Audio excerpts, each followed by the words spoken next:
Hello everyone, Kenty Tiger here with Bengali Engineering in Play. We are back in Space Engineers, kind of continuing on in the survival world that was recreated from the Enginerds. Sorry, I can't even say that correctly. Enginerds world. The Enginerds world was one of the first ones that I've played in on the outside. Normally I'm just self-hosted, and I haven't checked today, but that world went down about 2 days before the update, and had not seen it back. So I don't know if that was just nobody played it, so they took it off, and whoever was paying for it didn't want to pay for it anymore. Don't know what the story there. So anyway, I had been keeping pretty good saves of everything. So when that game went down, when that world went down, I had copies of everything I had built in that world, which were mostly vanilla, not entirely, but mostly vanilla. Um, so recreated those. What we've done here, just for sake of review, is the miner was being built. The only thing that was left was thrusters.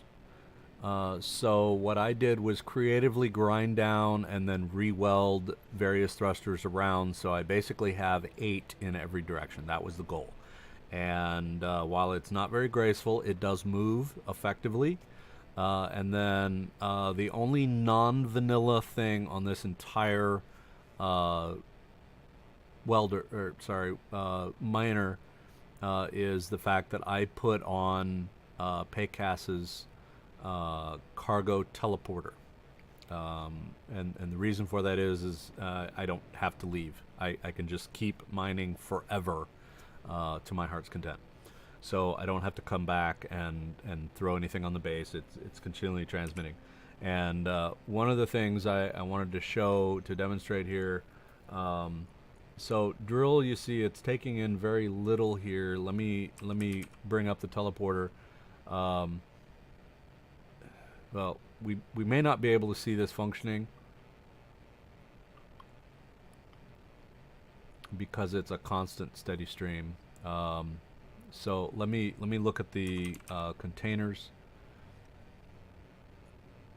So one of the things, if we look here, is this is coming up and going down. Well, not going down. Maybe we have a problem. Maybe we do have a problem.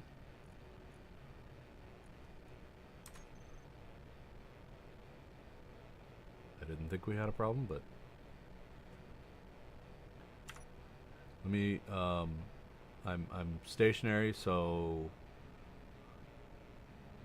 the drills are off, so I'm not taking in any more material. Hide empty.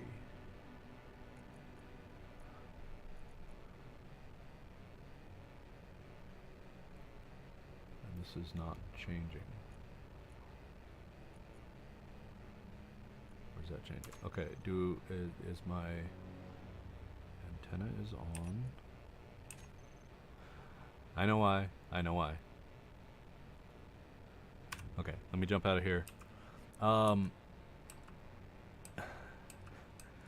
So even though we have all of the so we have all of the markers turned on, at least the ones that I've turned on. One of the things you notice, so over here in the bottom right hand corner is my little production base. You notice there are no markers. What does that mean? That means there are no antennas. So I turned the antenna on the miner off. What happened is that the station happened to be using the antenna from the miner, because the station does not have an antenna of its own. And I really need to remedy that. So we're going to go ahead and pull in. Here's the antenna. Now I'm very purposefully keeping things vanilla on this miner, or this thing, and there's probably not much reason to do that, because mods are mods for a reason. So let me verify something here.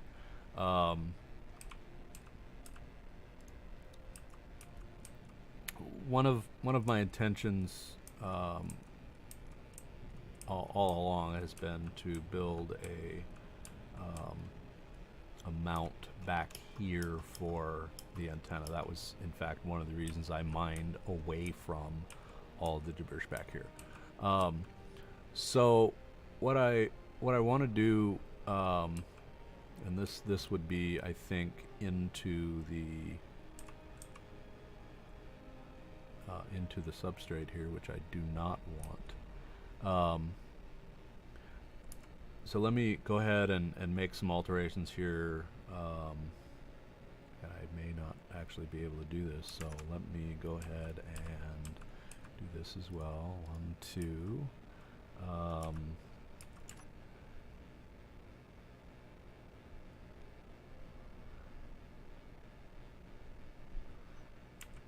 So that's what I want, and we're gonna put that here and here, and then back over to 8, and we're welding.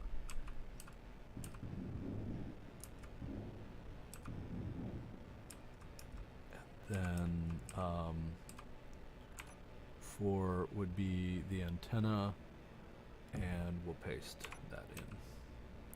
In fact, I want to paste that in the reverse direction. I know I'm being a little bit OCD there, but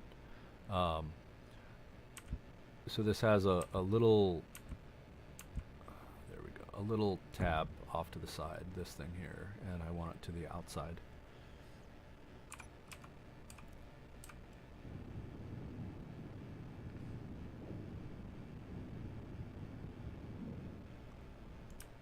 Okay, that was because the nanite control factory helped.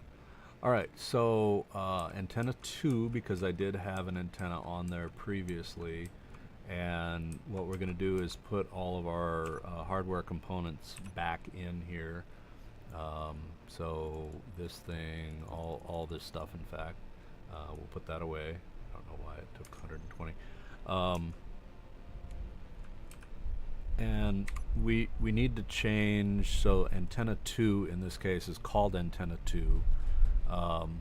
We're gonna go ahead and call this KTC temp base, because that's what I called it in the other one. The other thing I want to look at here is my programmer manuals, hack defense. So I had put in the Meridian, I think is what he calls himself, who created the corruption PvP mod, which is an awesome mod. It's everything you could hope for in getting your ass kicked in a survival world. Also created the Reavers mod, which was great. Not quite as intelligent of AIs in that, but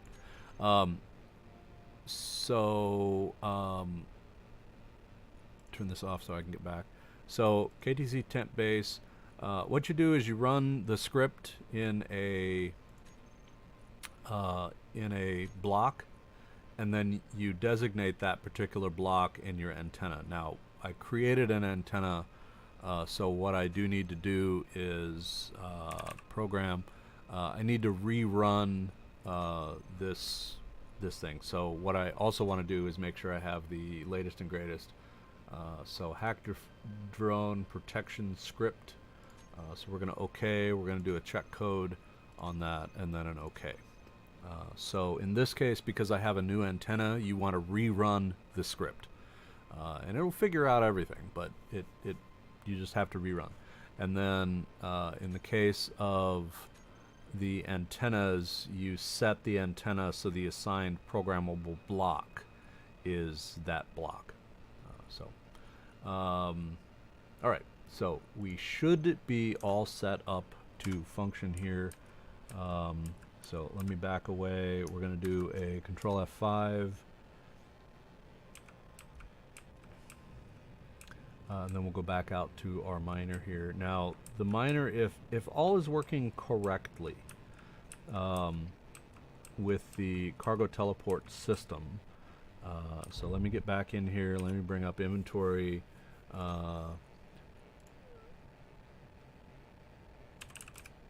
Containers. So we're still not. Why?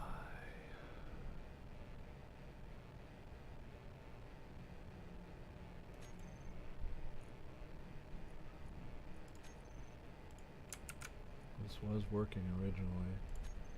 So everything is owned by me.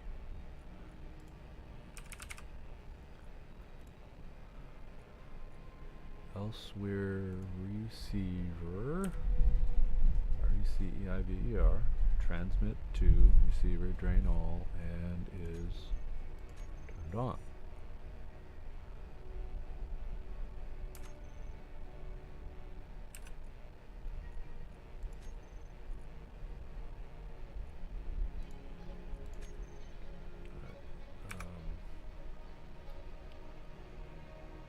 Sometimes a reboot helps. So, power back up.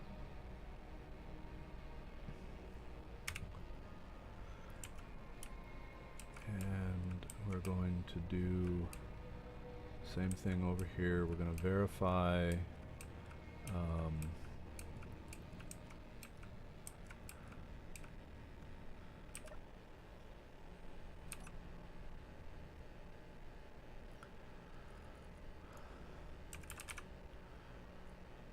from cargo transmit.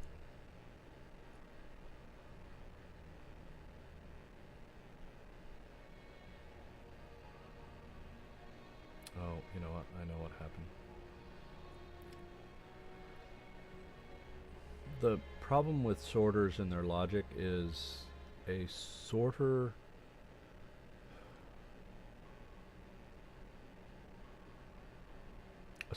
does not push beyond the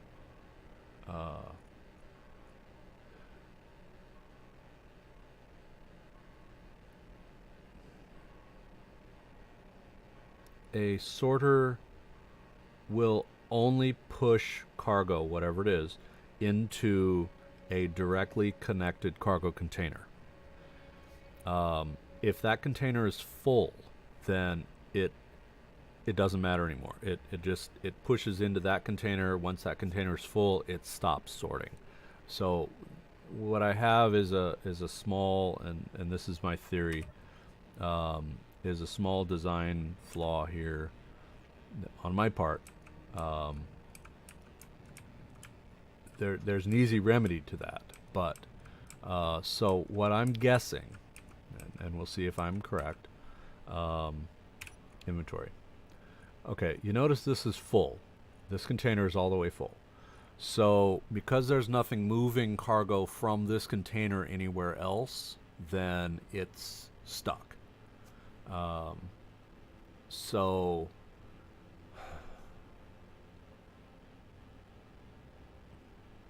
it's just one of the issues with sorters that I wish there were a way around that, but there isn't. Now there is an easy solution, and here's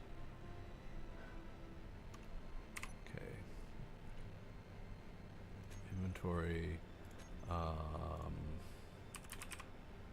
Okay, so there's nothing in the teleporter, which is good.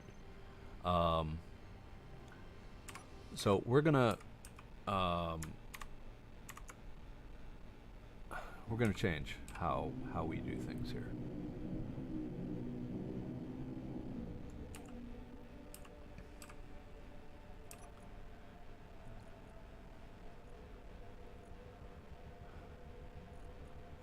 What I need to do here is take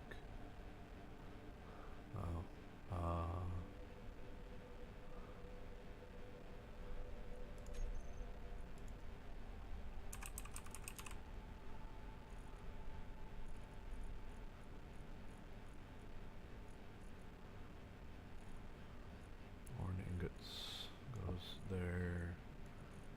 This stuff goes. What's this one? That one's full.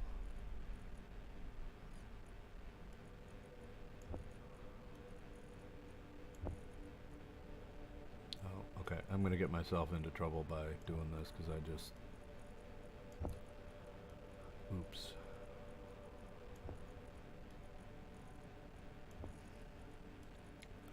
I will remedy this in a moment as soon as I get my cargo organized here. So, I was lecturing you the last episode, kind of, I think, about an hour into it. I don't remember exactly, but about when you're playing survival, don't have all the bells and whistles mods. Learn how to play. And again, that's not a slam on being lazy or anything like that. So don't read any innuendo into that. What gets you into trouble, and I'm the classic example of that I'm demonstrating right now, is that you get inventory managers working, you get auto builders working like the nanite systems, and you forget how to do things. So you run out of inventory because you're not watching what's going on. So my teleporter stopped moving cargo because the cargo block filled up. And if you didn't know about that limitation of cargo systems with the sorters, then you wouldn't realize that happened. And here's where I'm going with that. If I had Izzy, now Izzy is turned off. That's because I was fighting with Izzy earlier. So I turned it off. So there is no inventory management other than what I do personally. Because Izzy would have grabbed that iron ore, shoved it into a container designated ores, I never would have seen that. I never would have seen that I built in an inherent design flaw. So this is why you want to use these things sparingly. Learn the dynamics of the engine. Learn the stupidities of the engine. And when you know all that stuff and you design according to those limitations, a lot of engineering is about designing around limitations. Technologies, and I'm talking real world here. We have limitations in technologies that may or may not exist in a decade.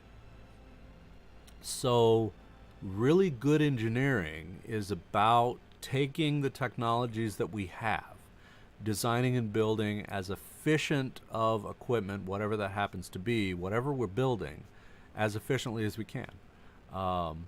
There are limitations in technologies. Every game you play has limitations in technology. Space Engineers is no different. If we play vanilla, which can be really, really fun,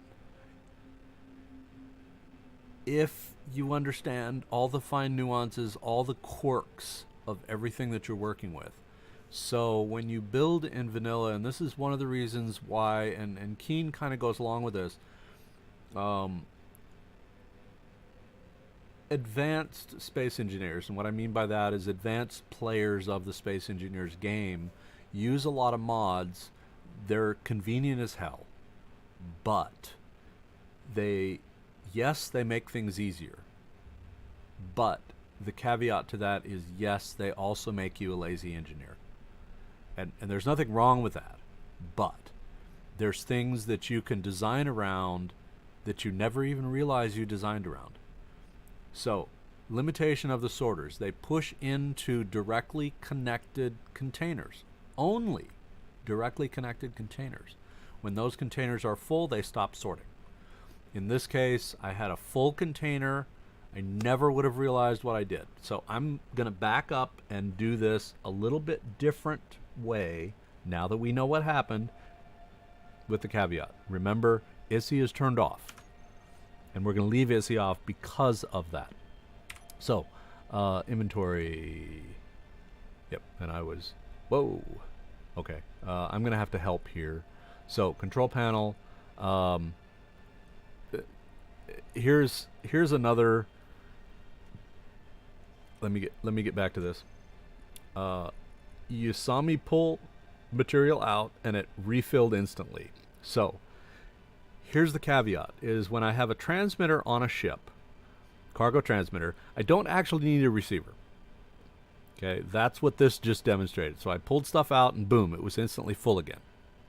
So the thing to remember here is that even though these are two-way streets, you can kind of work around them. So the neat thing about the cargo transmitter is that the transmitter transmits to a container. It does not care that there's not a receiver on the other side. So keep that in mind.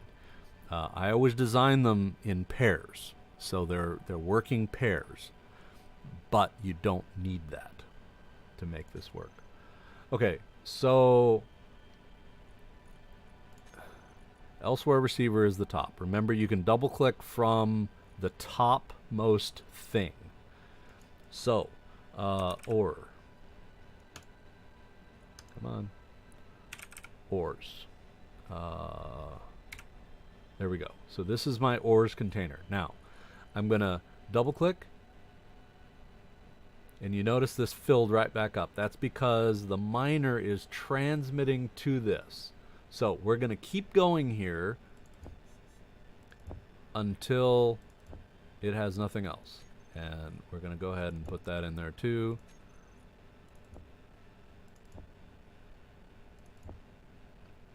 Okay, so the ore, the miner is empty, which is what I want. So, having done that, here's what we're doing next.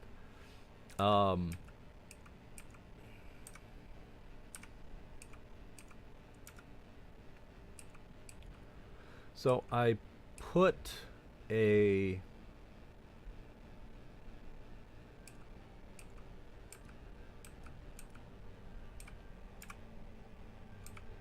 that's because that's a cargo teleporter. Okay, so what I want to do is go in K and lock. We're going to change some things. And the real question is, how do we do that? Do we need all these spotlights? And the answer is yes and no.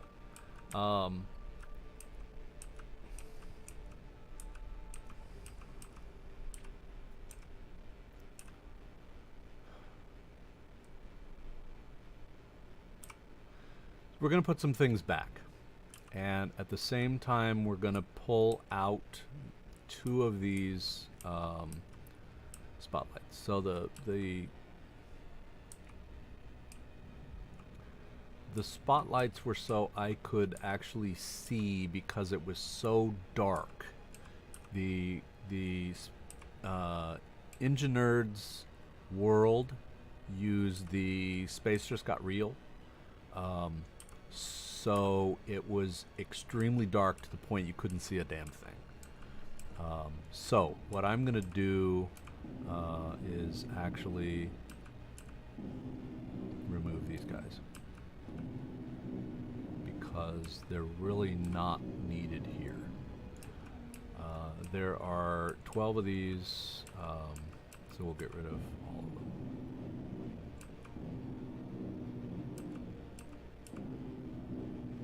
So necessarily in the other game, not necessary in this game. So blind myself in these guys. But this does free up room where I didn't have room before. Okay, we want to make sure this is empty, and I apologize for the flashy.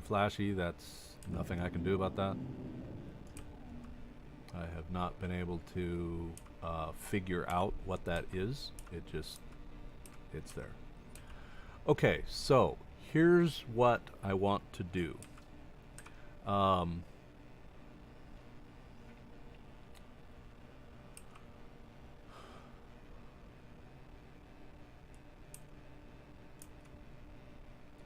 want to change things slightly. So I'm going to put a second cargo port on here. So let me go ahead and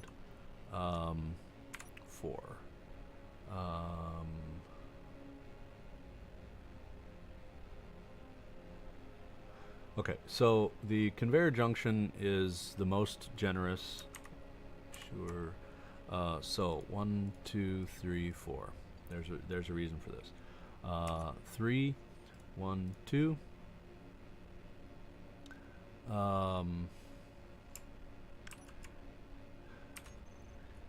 We need a cargo teleporter, and we'll pull that in. We also need a small cargo container, which we will also pull in. All right. Turn that off for a sec. I need to move the miner. So forgive me just for a moment here, but all this will make sense. So we're doing a little planning ahead here. So 6 to disconnect and move forward, and we'll leave the miner here for just a moment.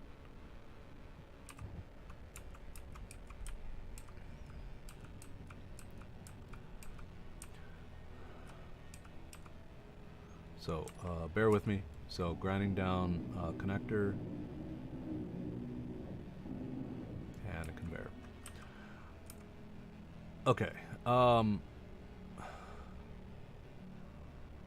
Well, it's improving.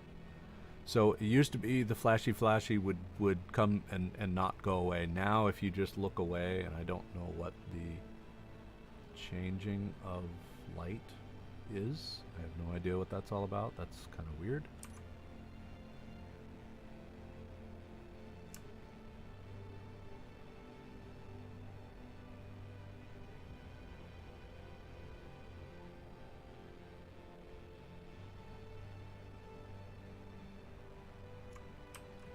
Oh, darn.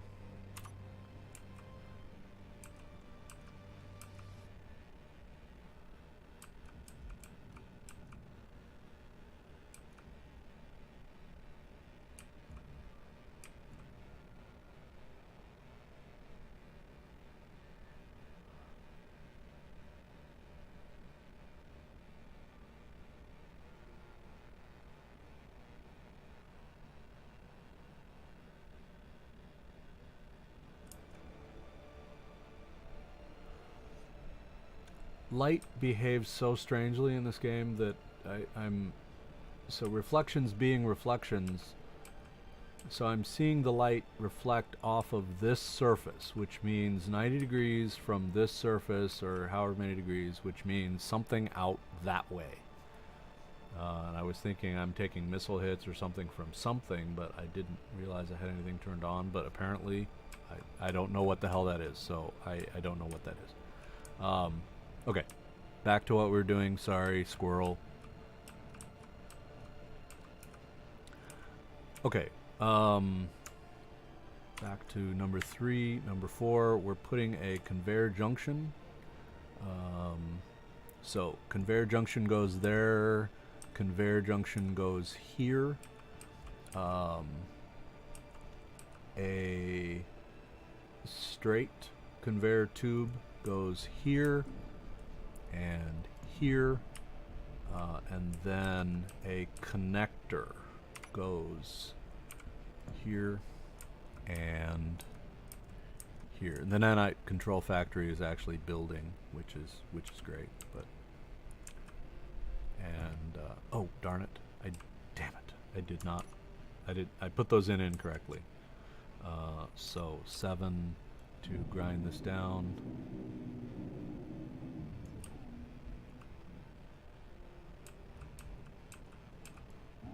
Again, I apologize for the flashy.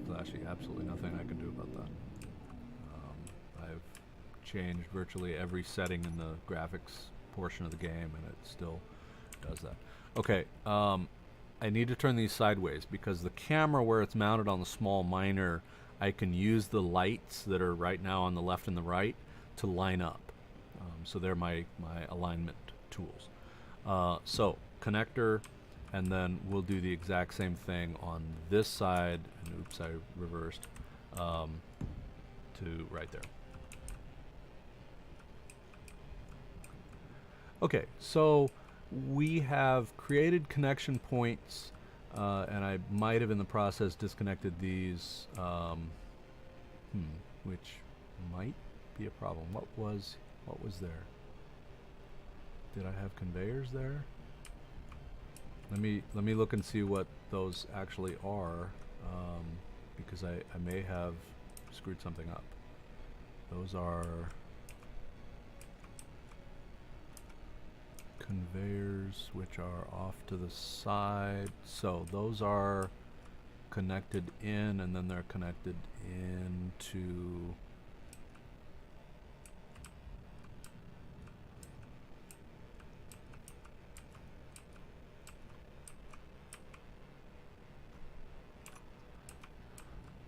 okay, so we have a conveyor, this is a gas generator, conveyor.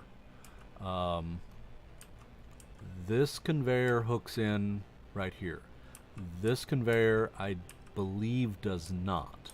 I believe the conveyor above that is the one that actually connects. So the idea is, do I have redundancy? And I do, because the ports on the gas generators are on the sides. So in this case, I have a port that's connected into here, to a port, connected into here, to a port, connected into the conveyor, which then connects into that. So I think I'm okay here. So I'm not having to make any dramatic changes. Okay, what I want to do here, and this is going to look a little bit silly, but it's to keep conveyor ports from getting confused and creating loops when it comes to sorters and that sort of thing. Remember, the cargo teleporter looks like a sorter because it is a sorter. It does other things, but it is a sorter. So it behaves as a sorter. So what I don't want to do is put it here, because then it will continually create a loop from everything that's in here. It'll just pull stuff through, and I don't want to do that. So I don't want to give it a path to do that. So I'm going to put that here. So the here, oh, damn it. No, I can work with that.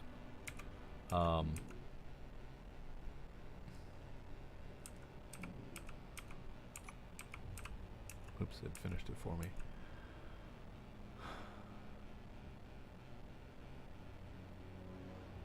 So my goal here, my goal was to create a methodology of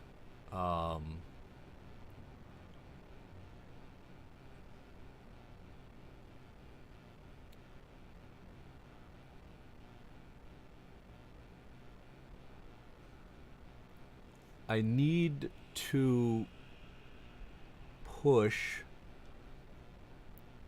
into the conveyor system, but I need to have a completely isolated mechanism to do that. So here's what I mean by that.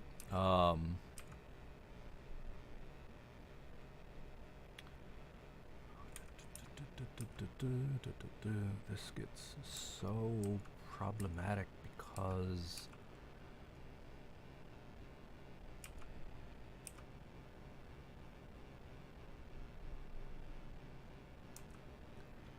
I can't have a connection point. So I can't change that one.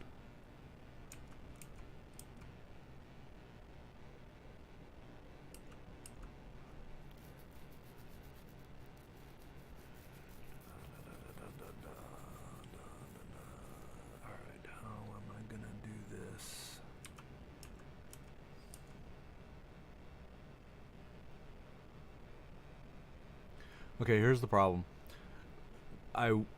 My container, I want to hook up to the back of this guy, which means I'm pulling material out of it into the sorter and on in. Okay. But I don't want to create a loop at the same time. So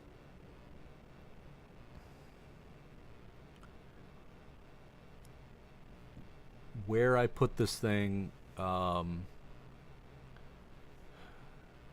becomes problematic from the perspective of I don't want to create a sorter loop.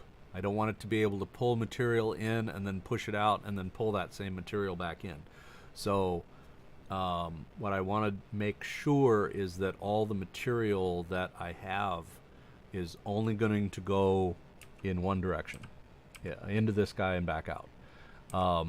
At the same time, I want to use this sorter, the sorter functionality, to make sure everything is pushed on through. And the only easy way I can do that is to actually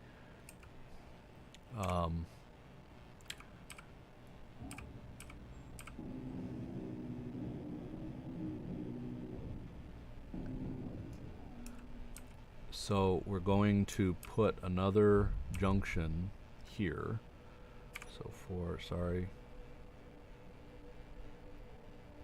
So conveyor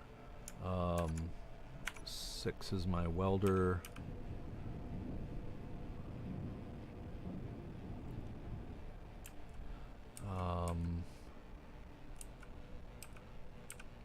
Grinder.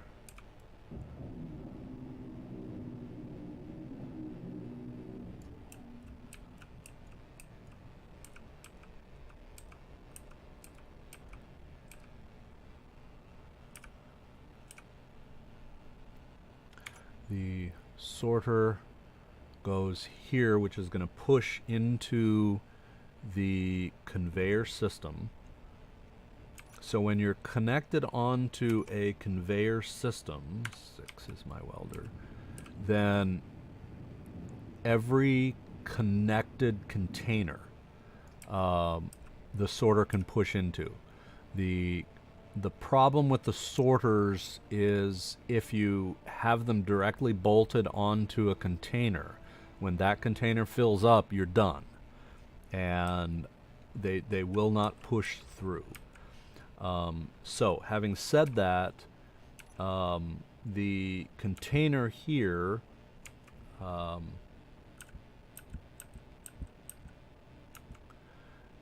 this is my elsewhere receiver here.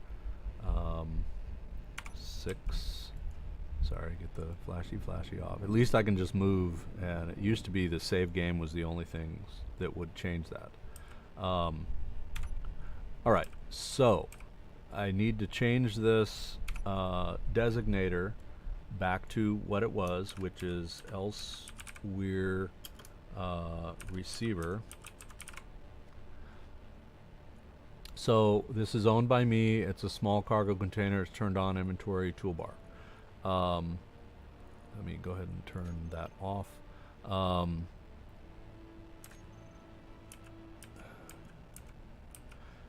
The sorter, card teleporter, is, so bracket from, I'm pulling from. Cargo transmit, cargo transmit, drain all. Okay. Now the advantage here, and we've solved our problem. So we have, this will now pull material in from this container. So when the miner transmits to this sorter now will pull it in and push it into the world. Okay, so that's the idea. Conveyor. All right. So in the end, I did not need to remove those other things. 3. Okay, that is facing the right direction. 8, 6, welder, move.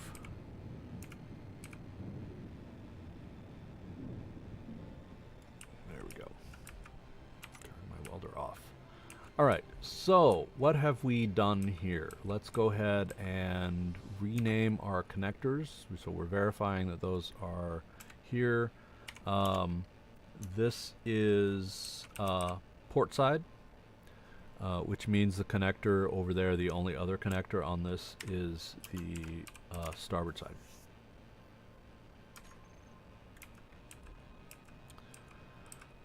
All right, So what have we done? Let's review. And did I put those on the wrong side? No, I did. They're over here. So the miner is going to transmit to this container, but they're just going to sit there unless I have something that can move the material into the world. This sorter is a receiver. It's also a teleport mechanism that will always pull from a cargo container designated cargo transmit. But it also functions as a sorter. So let me make sure that I have the drain on, which it is, turned on, which will then pull material from this box and push it into the conveyor system, which means it's going to go to any connected containers. All right, so I think we have solved our problem.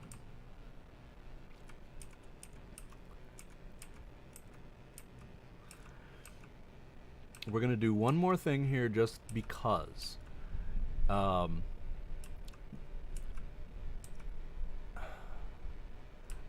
junction,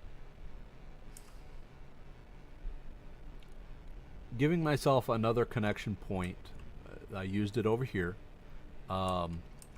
is just convenient. So this is pre-engineering. This is designing in a feature, aka a connection point, a connection port that I don't need right now, but I might as well.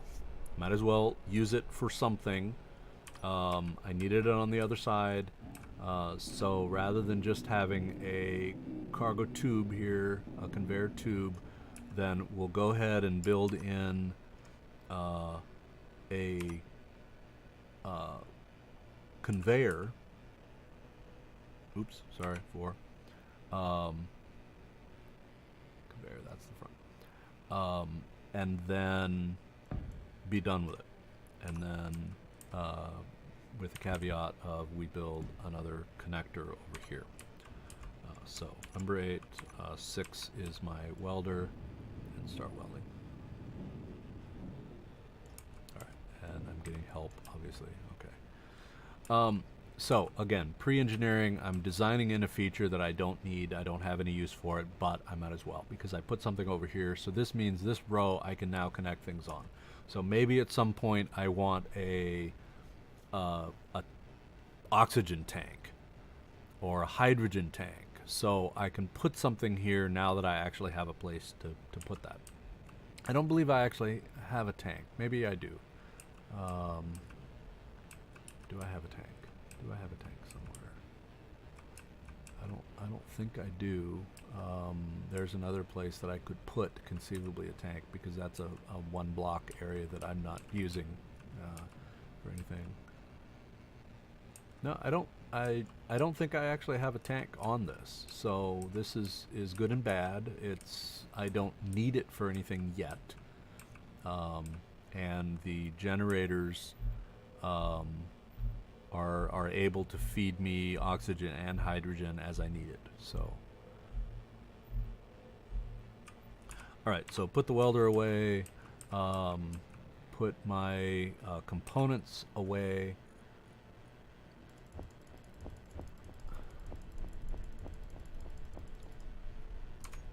And so one of the things,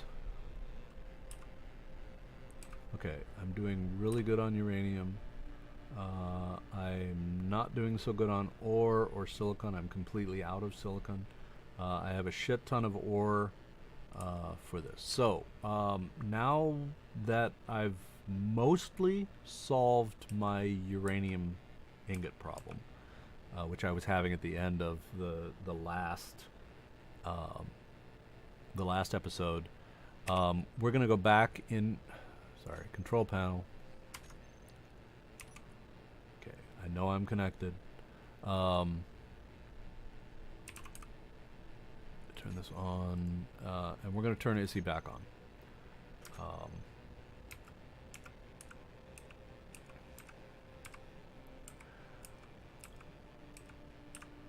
So right now there are 2 ammo containers and 2... Whoa, that one's starting to get a little full.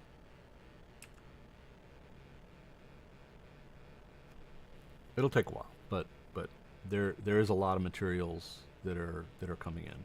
So Issy is now moving things around and building, and one of the things that I want Issy to build are thruster components, which we have 43, and those are because I stole those off the ship. So eventually, when it finishes with all this stuff, it's going to create those, but it's going to take a little while. All right, so back to mining. Well, sorry, back to OCD. So K, Control A, make sure this is all designated to me, close this out. We have connector on the port. This is the starboard connector again because we ground it down and recreated it. Connectors.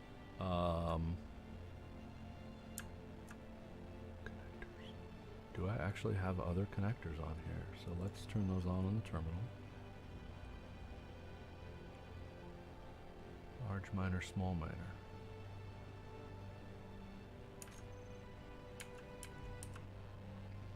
Oh, because I still have this connection right there. That was my small miner one, and then this one was designated for the... Okay. So this one's the forward, and never mind. Okay. So I'm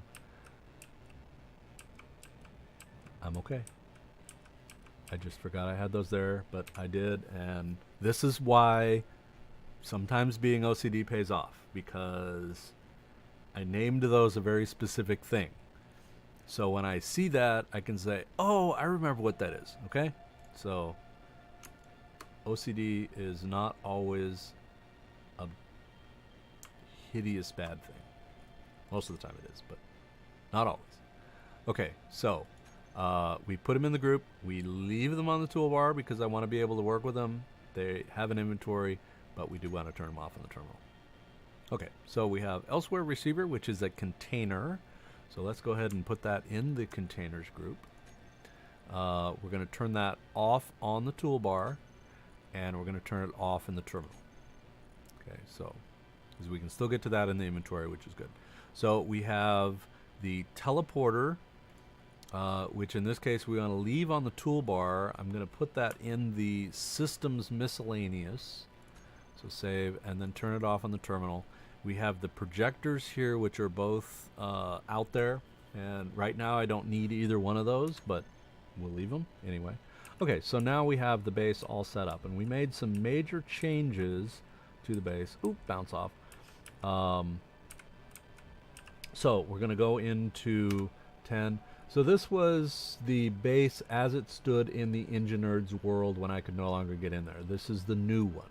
So I'm going to delete this and then close, and then we're going to do a Control B, which will take the temp base. We're going to redo that here in just a minute, and I'll tell you why. So let's redock this guy. So number 5 is our reversing camera. We're going to shift just slightly to port and then back up.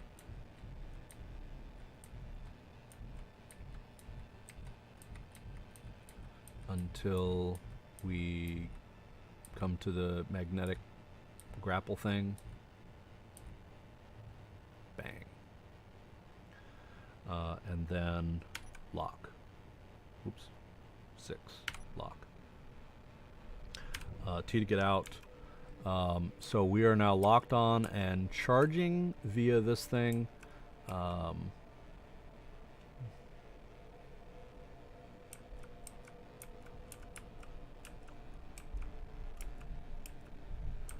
Okay, now, this is going to seem a little bit silly, and I'll explain in just a moment. We're going to delete this again. So delete, yes, Nag nag. And why did I do that?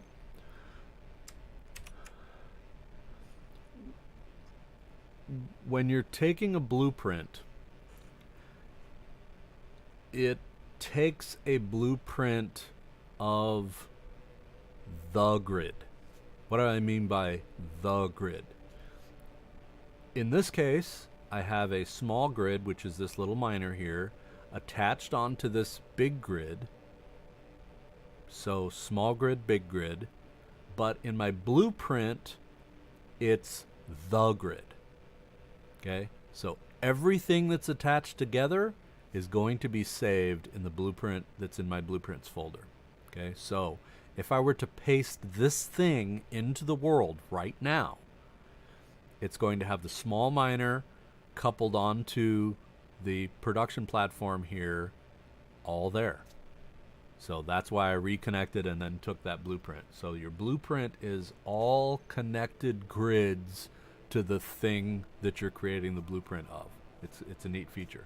When you're using projectors, that doesn't work. It's only going to create the grid that the projector is projected in. Okay, so, or rather a single primary grid. So if you have, for instance, if I were to project this thing, then it's a large grid projector, which means I'm going to project the large grid portion of this thing. That's it. Nothing else. All right, so babble, babble. We'll go back over here to our miner now that we have fixed one of the minor, no pun intended, engineering issues on the other machine. Okay, quick save. And continue mining. Okay, so drill's on. Let's quickly go into inventory, and I want to have a look at teleporter. And you notice that I've got material coming in and immediately going out. Okay, so it is working. It is doing exactly what I want it to do. Reactors. I have quite a bit in here, but I'm going to go ahead and refill these guys. That's why I have this boatload of material here. We'll also go into our generator. We have quite a bit, so. All right.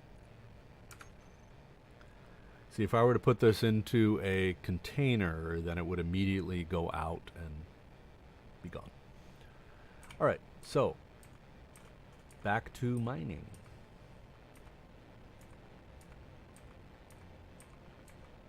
So we did need iron, which is a good thing. We're going to pull in a lot of stone, which we can't immediately use for anything.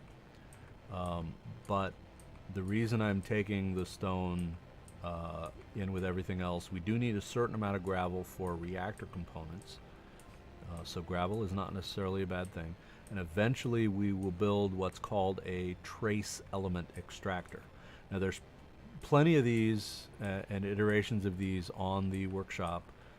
So the concept is stone is mineral, and stone is a variety of different minerals. So if we broke those down at the atomic level into their base components, so the molecules that make up that mineral, then we're going to have all kinds of different molecules. Okay, there's no such thing as a granite molecule. Okay, so granite is something. It's a crystalline structure of a bazillion different molecules put together in a particular structure. So the idea is that we will take trace elements. So for every stone, because the stones are generic in this, is that we break that down, we pulverize it into its molecular components, and then we can extract those independent molecules out. So that's the concept. The idea is that stone is a amalgamation of a lot of different things. So there are trace elements of other minerals in stone. So that's the concept. Now, trace elements, what is that? So in 1 kilogram of stone, we might have a third of a gram of platinum or ice or something else. So that's the idea there. So trace element extractors, they come in really, really handy. They're really cool things. I like them a lot, which is why I built one into my mod eventually, once I kind of understood how to do it. A little more complicated process than I originally thought it would be. So eventually, if all goes well, my camera is going to screw up here at some point, but what I want to do is, the nice thing about these straight-through miners is you can create holes in voxels exactly where you want them. So in this case, I'm expanding this entrance to be a little more useful to what I want. So, and then I will back up and do it again. So I'm getting a lot of stone, but thankfully I can do anything I want with it eventually.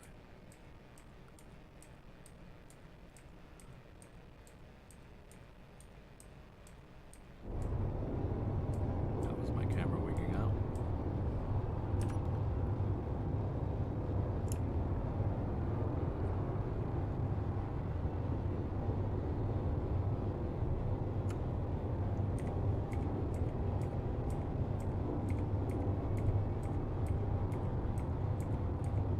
Eventually, I will come completely out the other outside,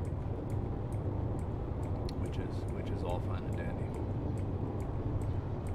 Now, I'm going to attempt to remain on a singular plane, and what I mean by that is I want to be able to go side to side here and cut identically. So I'm just going forward here.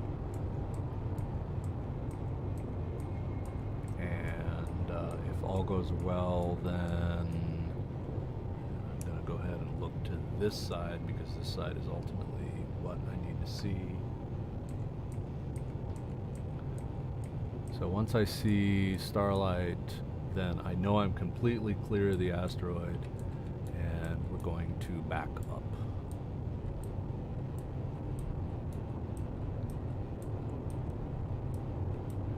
And then we're going to do the same thing again.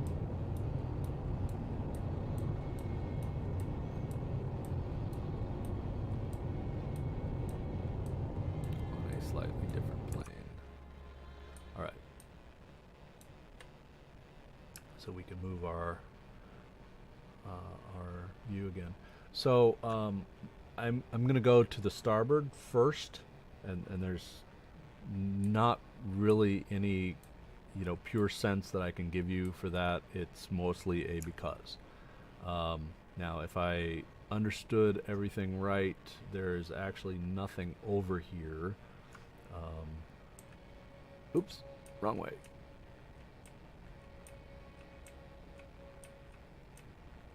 So I should get about 1.5 swipes here.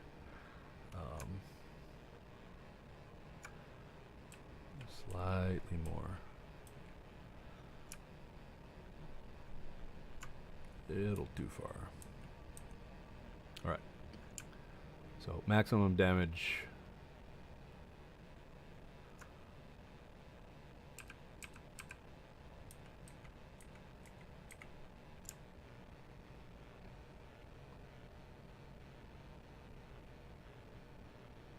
I want to kind of see where my drills are working.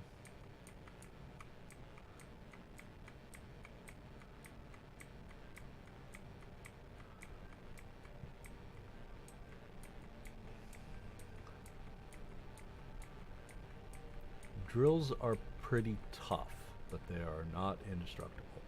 So you don't want to just ram your miner into the stone. Because ultimately, if you do break those drills, then you start having all kinds of other problems.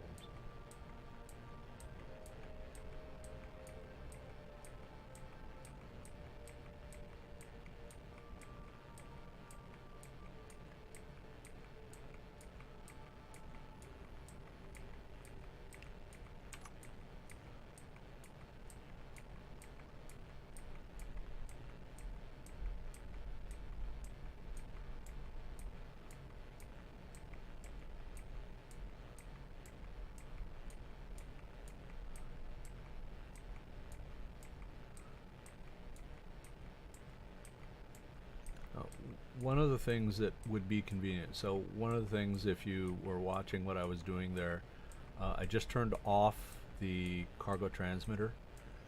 And the reason I did that is that at some point I'm going to fill up the station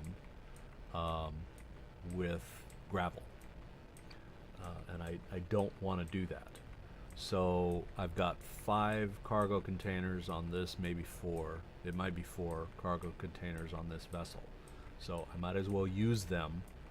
And the other thing is that as I fill up, then I will start noticing that I no longer have thrust capability. So this is kind of a test of thrusters.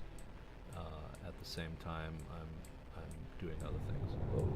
So there was. There we go.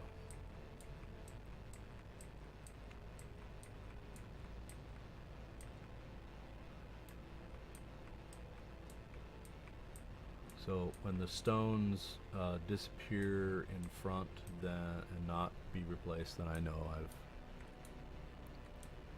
finished.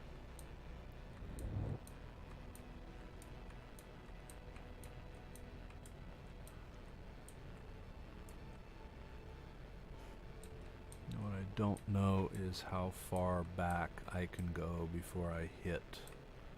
In fact, let's go ahead and view that to see where.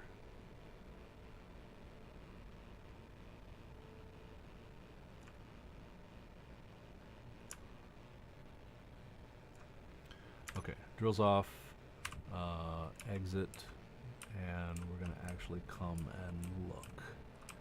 For those of you who have ever driven a truck, a semi, you know that you always get out and look and eyeball everything before you back up.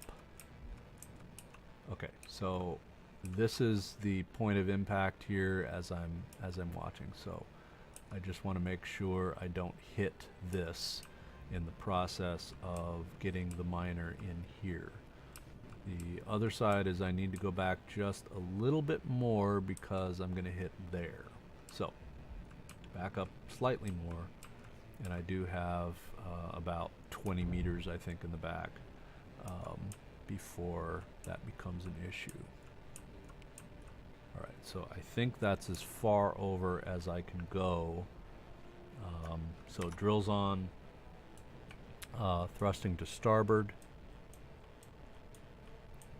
And then when I start seeing sparks on the bottom corner, I know that I have hit. So let me get back over here so I can see. Oops, wrong way. Alright, so 5 meters. Alright, and I'm hitting, and I just went off plane.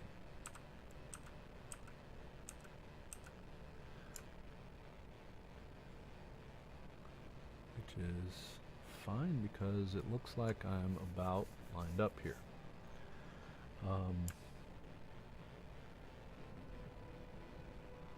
The question is, can I go back any, or will I hit there?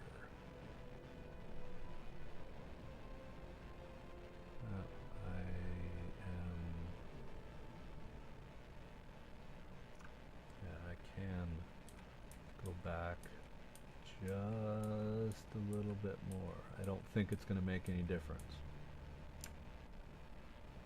Let me turn that off.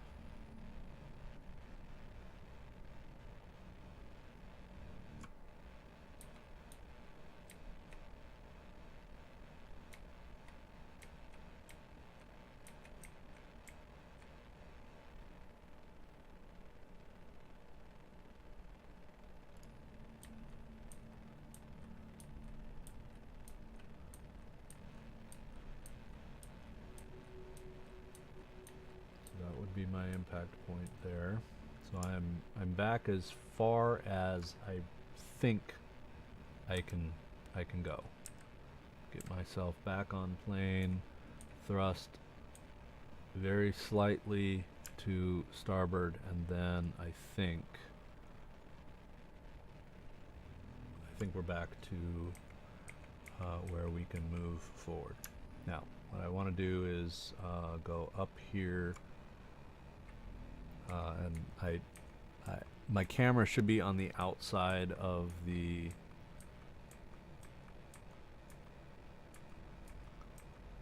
asteroid now, so I think I'm alright.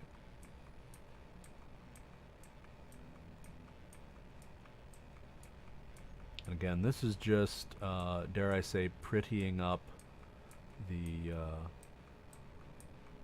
this particular entrance.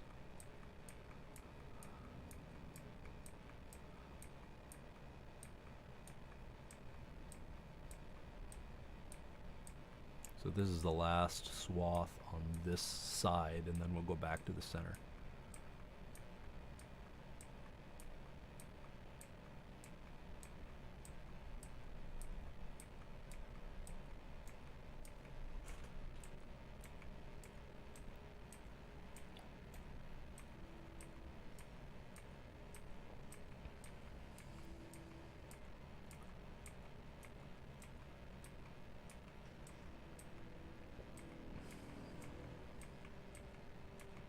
So the idea is to not go outside the boundaries of your drills.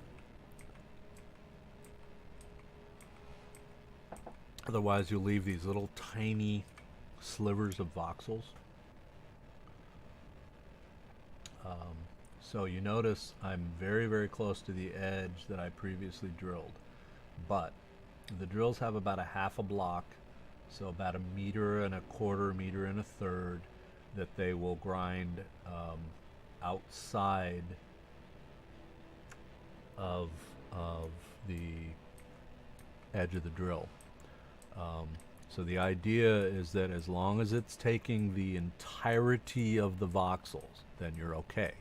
But if it leaves these tiny little slivers that you can't see, and then you try and pilot your ship through them, then it's a big problem, because that little tiny voxel that you can't even see will rip your ship apart, because it is absolutely inanimate. So definitely a problem.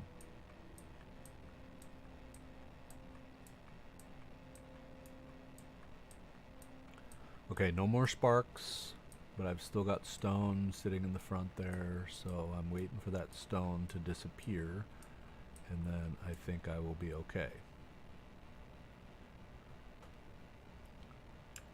We're gonna view and see. I do not see anything, but I did completely go off plane there, which is unfortunate, but that's just the reality.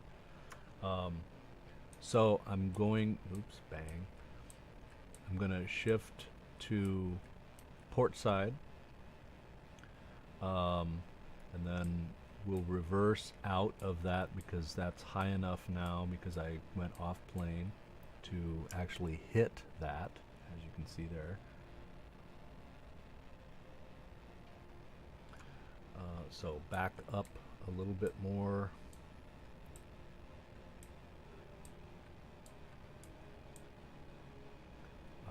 We're going to shift to port again, because I want to clear aft, and then thrust aft, because I should be clear of everything aft. But let me go ahead and move my camera around to make sure. Yep, I should be all clear aft, right? All clear. Nothing back there. So I want to come back to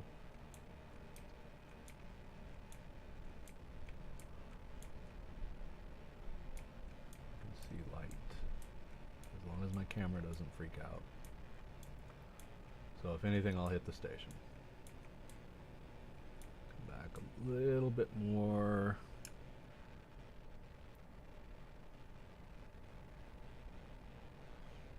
So the idea is I want to clear that edge. Whoops, backwards, not forwards, backwards. But Let's keep view aft. Yep, I'm still clear. And now I'm clear forward. Okay, so thrusting port.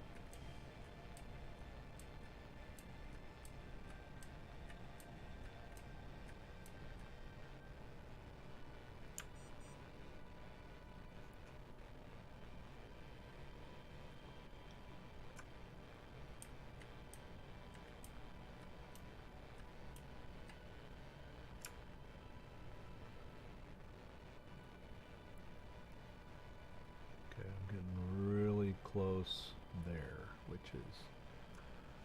So I'm gonna go slightly off plane this way, which is fine because I'm still on my flat plane. So I haven't changed in Z, which is exactly what I want for those of you who are aware of axes. So Z is my up and down. So I don't want to change on my Z axes, but it's fine for me to change on my X and Y axes to remain on my Z axes. So in this case, I want to drill everything out here in front of me on my way to drilling everything out. So we're going to get close to the ice and then shift again. All right, so forward, the drills are already on. So we'll take out a bit more of this iron here because we do indeed need the iron. There we touch the iron, and then we'll continue forward. If I had any wish, it would be for autopilot to designate to maintain a certain speed in a given direction. So to basically push, and it will now maintain exactly the orientation I'm going, but at a particular speed. So basically control the thrusters to, in my case, would be a third of a meter per second. Because the drills, the vanilla drills, can keep up with a third of a meter per second. So rather than me continuously pushing the buttons here,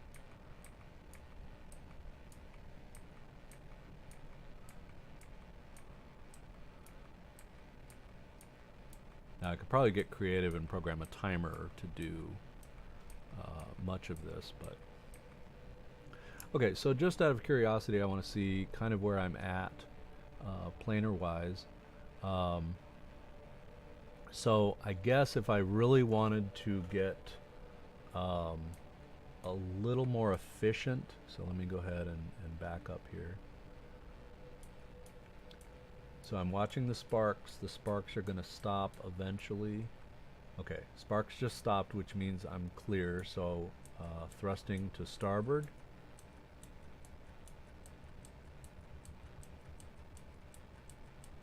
Sorry, thrusting to port, excuse me.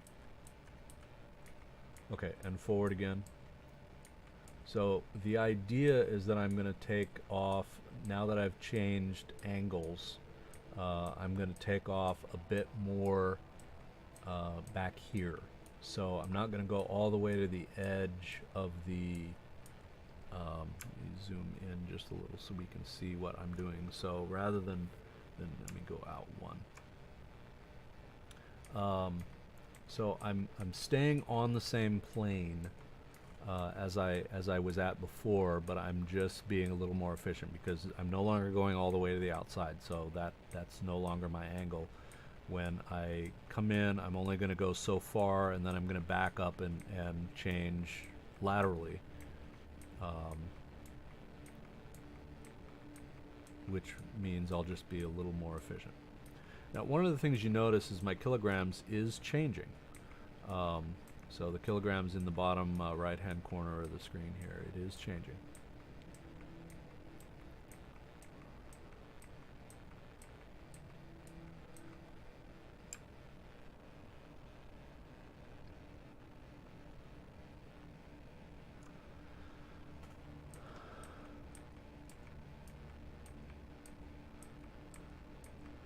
Now, eventually, my drills are going to reach the edge of what I previously drilled, and then become a little bit of a problem. Now, I'm staying on the same Z-plane without moving, and that's intentional. So there's my camera wig out. So we'll get over here, and once I'm going to move forward until I see the voxels here on the starboard side of my drill package no longer going, and it's going to happen in that bottom corner, and there you see it happening. Okay, so the drill is not taking out the entirety of the voxels anymore. So that means I have gone far enough forward. I know I'm clear behind. I don't have anything laterally. So what I want is, I believe I'm clear on that plane. So thrusting to port. The question is, how much room do I have over here? Quite a bit.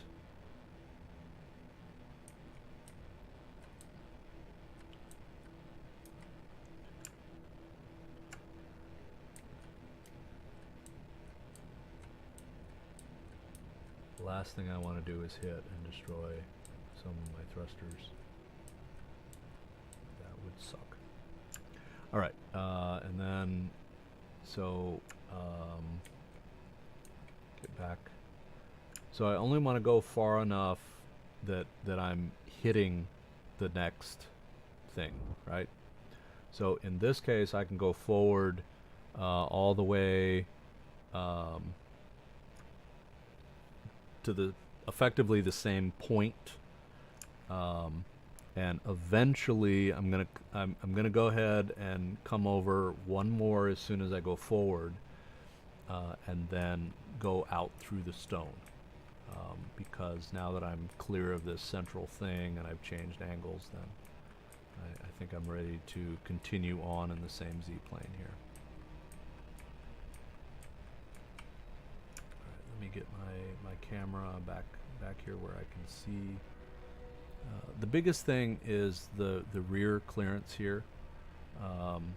So you can see that I would hit there. So if I were to let me get my, fortunately, because it's really hard to see because of the cameras. All right. Either way, we'll continue on with the plan as is. We'll go forward to the same point and then stop.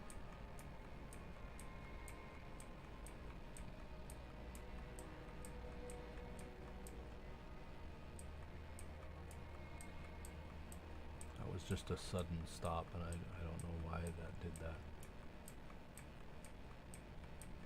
Maybe that means it's time for that.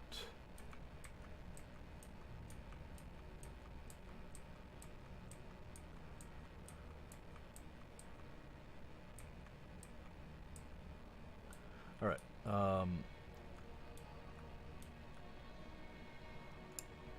So having done this, I have a little bit of room, so I'm thrusting to port all the way over until I'm right up against the stone,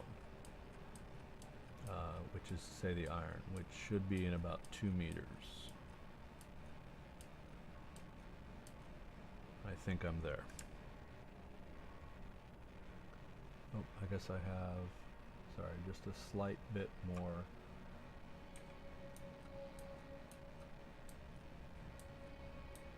And if I bump it, that's fine. If I hit it, that's not fine. So I think I'm there.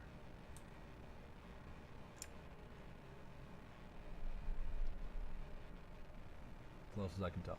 Okay, so this is almost even with that corner anyway, so we're actually really good there. At this point, it is mine through the stone all the way out.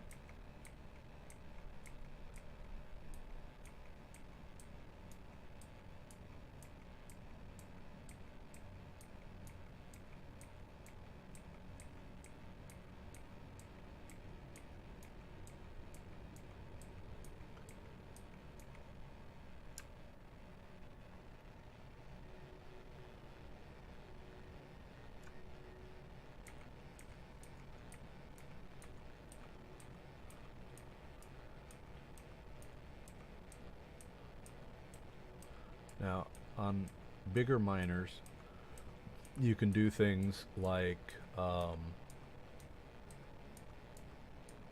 put refineries on the miner so it can be refining as you're going and that sort of thing. So I do have a much larger scale miner, but the idea is that when you're building things in stages. So you build something to the size that you need it, and then you go on there. Now the problem here, this is a space-based miner, obviously.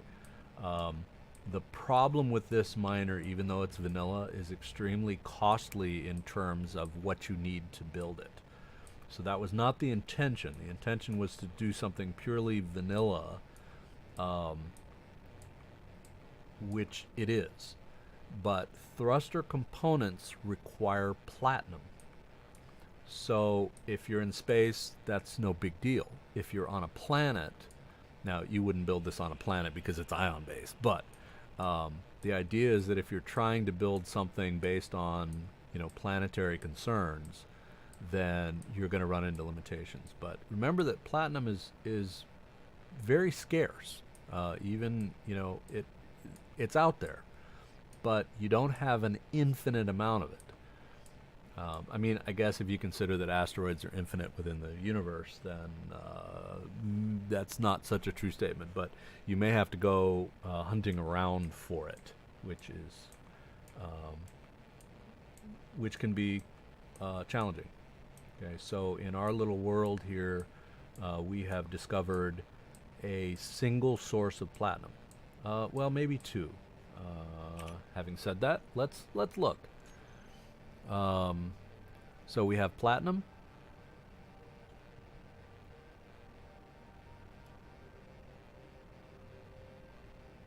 Yeah, so I have a single source of platinum that I managed to find. So when that's gone, it's all gone. I have to go searching somewhere else. So, there are advantages and disadvantages. Now, I've got these three that are uncharted, which is to say I know where they are, but I have not figured out what they were because I ran out of power yesterday. So that was one of the problems. All right. So we're continuing on. This is just, do I need the stone? No, but I want to get rid of it. I want to create a nice entrance here, so I don't run into things on the way in and out. I do have some plans here. So one of the things that was a problem before, and it may still be, is the voxel interactions with the blocks.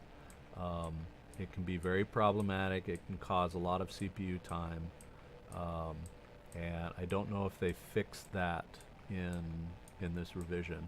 So far, it's memory use, and I watch memory use very critically. Is much better. In fact, let me go ahead and I'm gonna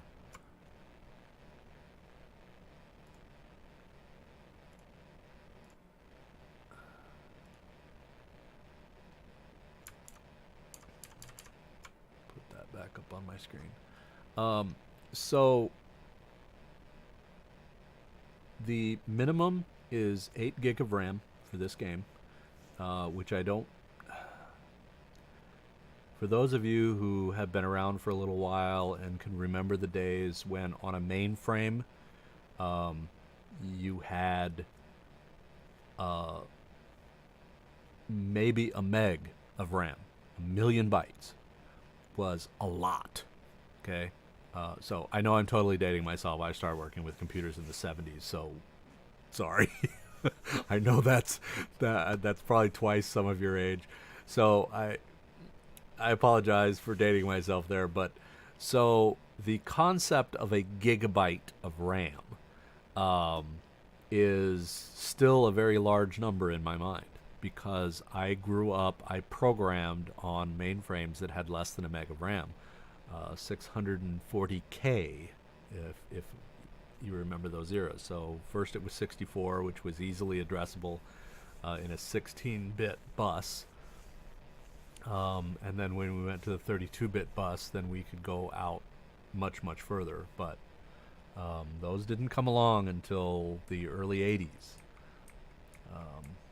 Oh, sorry, this is... I was on the wrong screen there. So what I was talking about here is Space Engineers is maintaining a much more reasonable memory usage. So it was going on up into the game. So my machine has 64 gig of RAM, 64 billion bytes of RAM. And Space Engineers would slowly use more and more RAM, and especially as I was mining, it would use more and more and more and more and more and more and more and more until it would get to about 57, 58 gig of memory in use, and then it would crash. Now, why a piece of software needs that much RAM is absolutely absurd. I mean, absurd levels of absurd.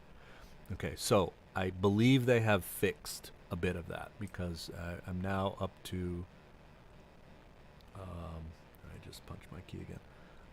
We're now up to 13 gig of RAM, but, you know, that's still... We would have been into the mid-20s by now, so... And again, I still believe there to be a very large scale memory leak because there's just no reason why you should need that much RAM. If you can't, use your RAM efficiently, then you have no business programming, in my humble opinion.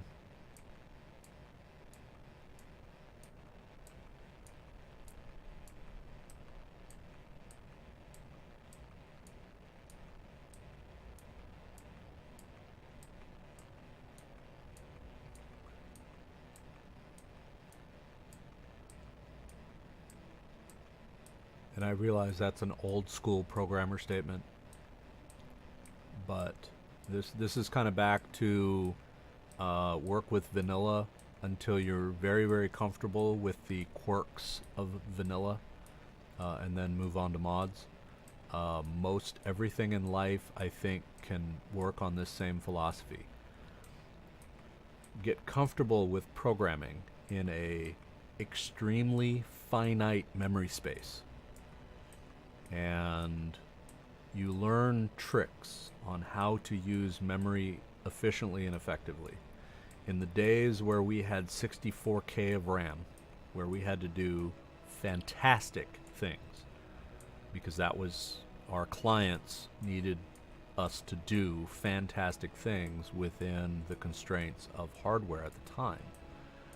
And back when we had a 16-bit bus for addressing space, we were limited to 16K, 65,535 bytes. Why do I remember that? Because I'm totally old school. Okay, so we're out beyond the end of the asteroid there. So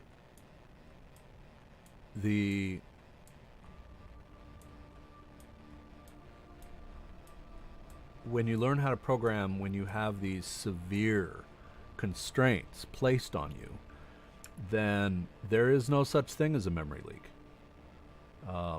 Why were there no memory leaks? Because we had to program within this space. So we made sure that if we used a block of RAM and then no longer needed to use it anymore, we released it. Okay? It was easy. You take it, you use it, you don't need it anymore, you release it back to the machine.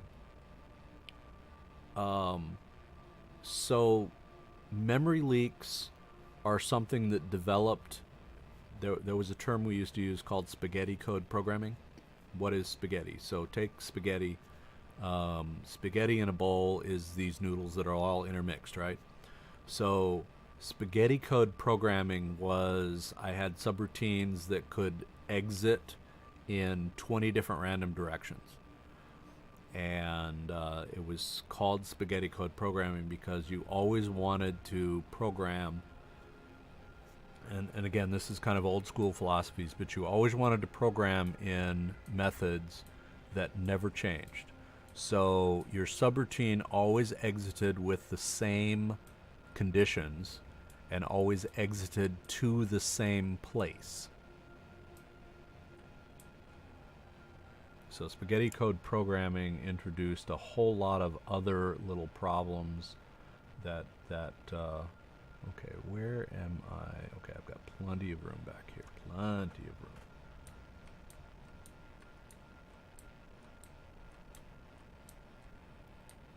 Getting close, getting close.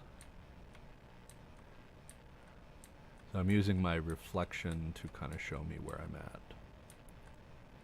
There we go. I'm losing the reflection. So that means that I'm kind of on the edge. All right, and I'm beyond.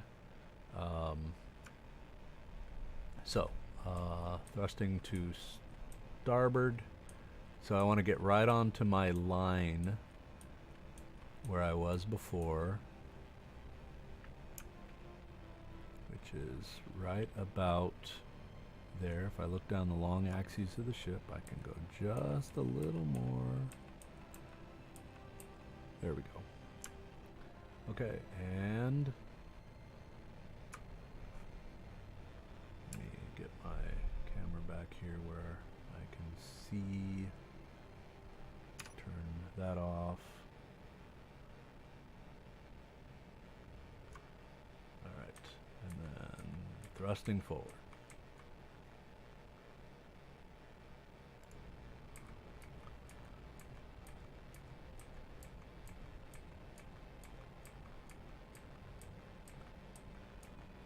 So, for the programmers who grew up in the era of very, very finite memory spaces, this is why things like memory leaks are very foreign to us.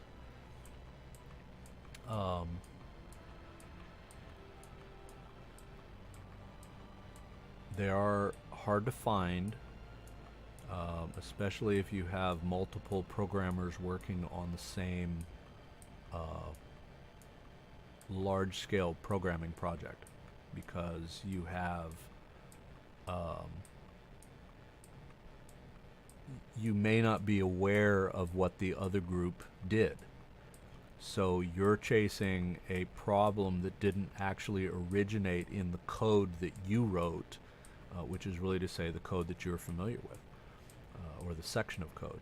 So when it comes to and let's put reality into here. Let's say you have a large scale programming group, 20 programmers, and 2 of them move on. And maybe the 2 that moved on are responsible partly or wholly for the memory leak. So you have code written by somebody else. Everybody codes in a little different fashion. So you may not be familiar with the code, the methodologies, the algorithm that they were programming to. Solves the same problem, but maybe not familiar with the code. So trying to determine, oh, here's my memory leak, may be a problem of the fact that you didn't write this code. You have to figure out what the code does because somebody else wrote it. You inherited it, and then you have to figure out what went wrong. So I can appreciate the problems of trying to find a memory leak. It's not easy.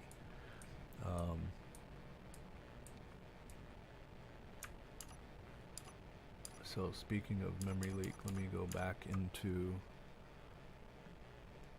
for some reason that just jumped. Okay, so we're up to 14 gig now. So we haven't solved the problem, whatever that problem was, that when you mine it just goes up and up and up. And I don't know why that would be the case. In my mind, as I'm mining, I'm increasing my stone quantity, right? So I changed the voxels, but the voxels is part of my save game, speaking of. So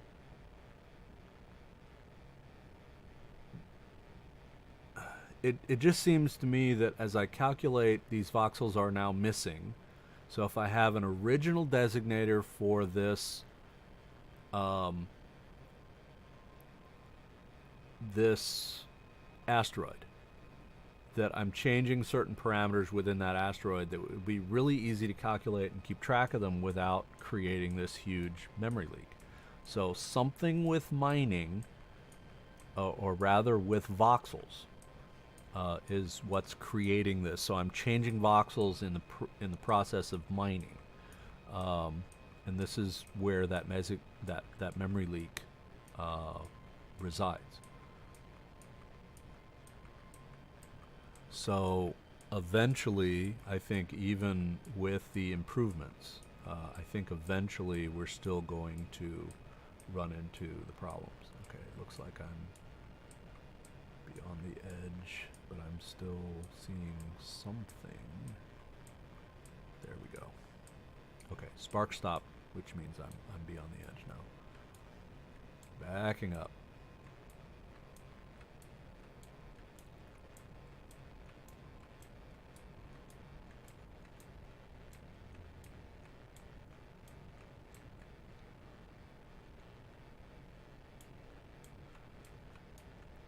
And all I have to do is get into this space in the front, thrusting starboard.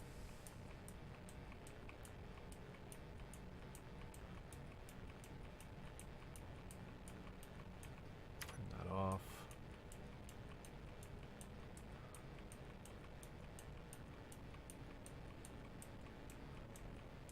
Okay, and I think I'm right on the edge of... Go ahead and look. No, I can go over just slightly more. So, thrusting starboard.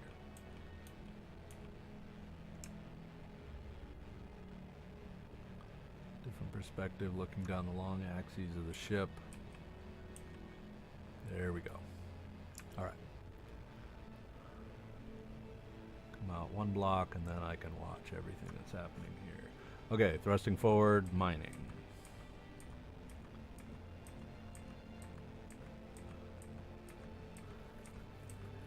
Now my matter transmitter is still off, my cargo transmitter. So you see that I'm going up in kilograms. That's continually changing. Still sitting at 1,423,000 or 25,000, and then going up slowly.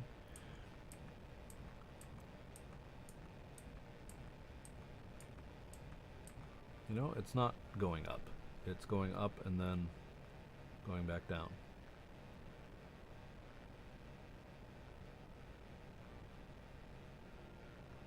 Oh, maybe it's not going down. Maybe it's just the way it's calculating the mass. I don't know.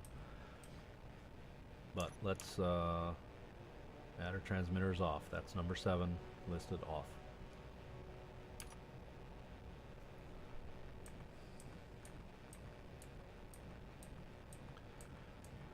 So mining is slow and tedious, but if you consider for a moment the sheer amount of, in this case, iron that I've taken in, is actually pretty impressive. So let's just for fun have a look-see at how much mass I've actually taken in. So cargo transmit, because I have material going through this, it's actually sucking it out through there. So my forward container is entirely full, and my aft container, or my mid-center container is full. So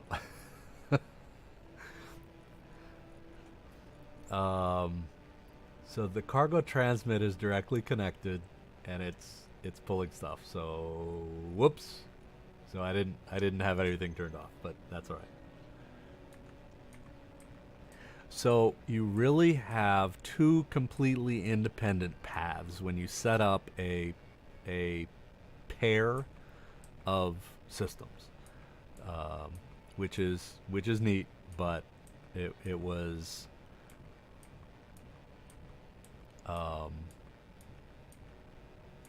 the challenge. Okay, let me readjust. I want to make sure that my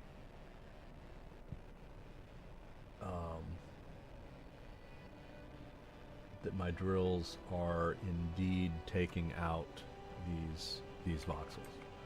I don't want to leave any voxels there for something to run into later on.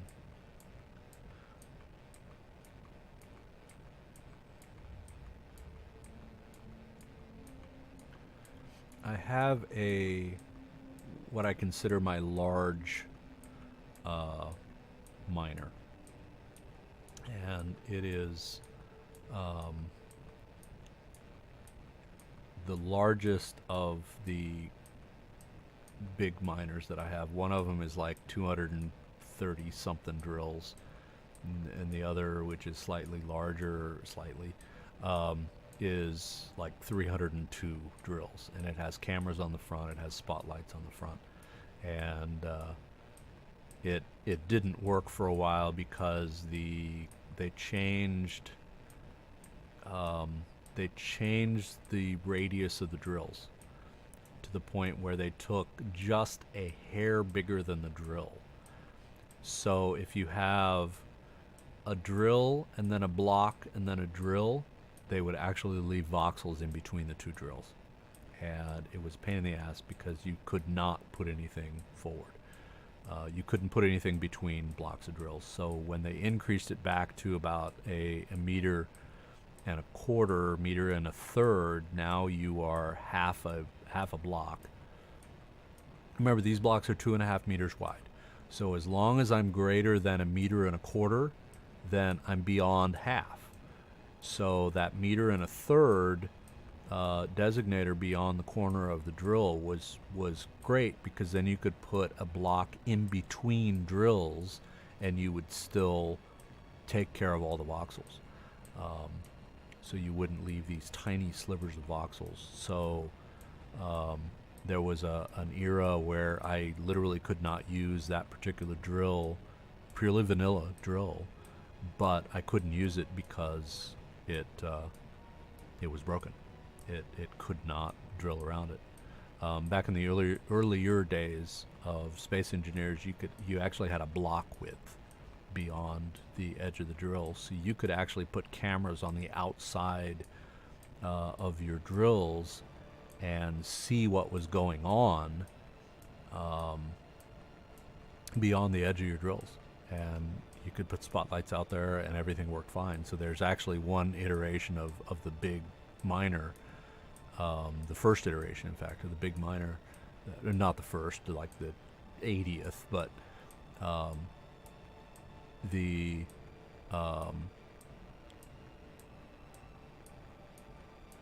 when they reduced the drill radius, then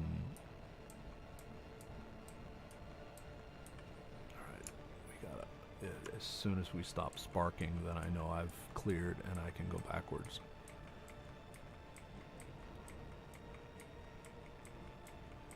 There, no more sparks. Thrusting aft.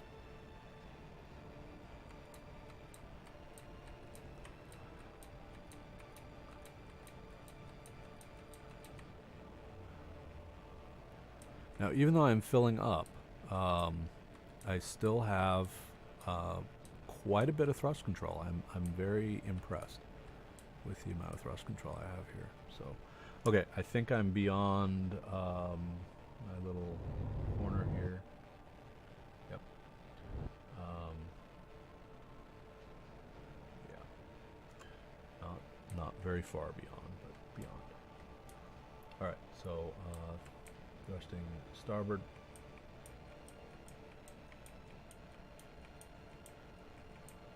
Drills are clear of my planar line.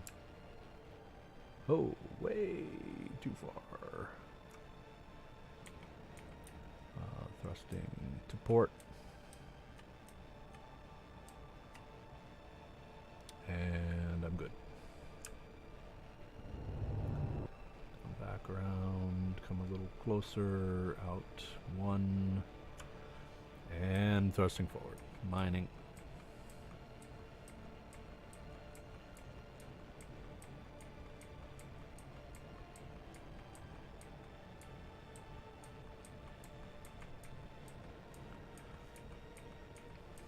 So this 49 drill miner, 7x7 in the front, for those of you who remember your math tables, your multiplication tables, 7 times 7 is 49. So 49 drills in the front here. 7x7 seemed a good number because, and here's why this ended up 7x7. So my containers, large container, is 3x3x3. So let's just remember 3x3. My ion thrusters are 2. So 2 on one side, 2 on the other side. So 2 plus 3 plus 2 equals 7. So this thing is a core miner, which is to say the drills are the same exact width as the main body of the vessel. There's nothing sticking outside the drills. So it's a core driller. So I should be able to drill all the way forward continuously, all the way through a planet out to the other side.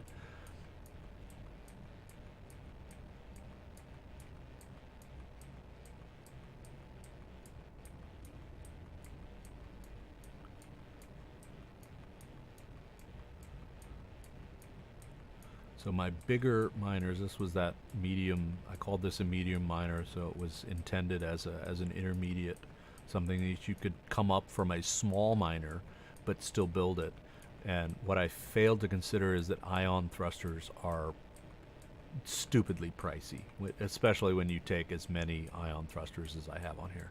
So the amount of plutonium that you need, sorry, plutonium, yeah, the amount of plutonium, the amount of platinum that you need to create, you need like 1,000 platinum to make this thing. And finding 1,000 platinum is a challenge. So it may have, yes, it's vanilla, but it may not have been realistic from the perspective of, you know, how much platinum can you really find. So from that perspective, it may not be the best vanilla miner. So what I want to do is recreate this guy. So a smaller scale miner, this one here, smaller scale, but hydrogen powered rather than ion powered. And I think that would be a better vanilla drill of this medium size. Now the downside is you gotta feed it ice. That's the downside to hydrogen. It's nice and powerful, but you go through a boatload of ice, you know, in the process of doing what you do. So that's the downside. Okay, so this is obviously this style of mining is very tedious. It works well, but it's still very tedious. So I'm waiting for the sparks to stop, and then I know I'm clear. Sparks have stopped. All right, so if let me swing out the camera around, you notice that I have completely squared off this area down here. So I'm done on this plane. So here's what I want to do. This is going to seem a little silly. I'm going to swing around 180 degrees. And the reason I want to do that, now that I've created this flat plane, I want to remain on this plane, get reoriented, but come in from the outside so I have nothing behind me. So rather than drilling from the inside out, I'm now drilling from the outside in, which means when I back up, I can shift to wherever I need to go. So that's what we're going to do here. So the first thing we're going to do is swing so my butt end goes port. Okay, now I'm swinging around the center of axes created by the gyros. The camera's freaking out, but so I'm rotating around on the Z, total yaw on the Z axis here. Of course, the camera freaking out again. All right, continuing.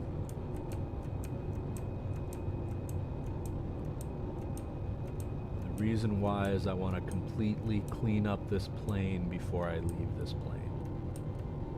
All right, so Z.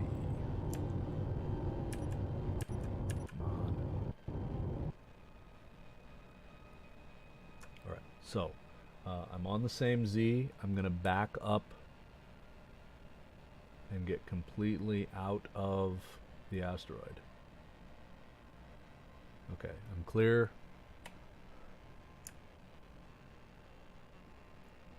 Now, what I'm going to do is create the hole.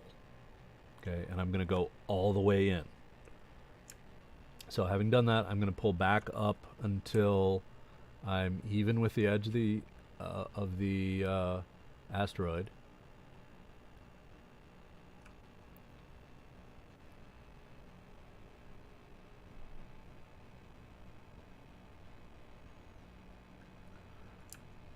Okay, so we're going to start out over here, and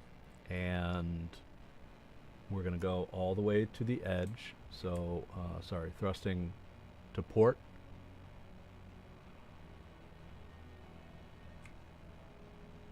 Too far. Okay, so if I line up on my long axis of the ship here, of the vessel,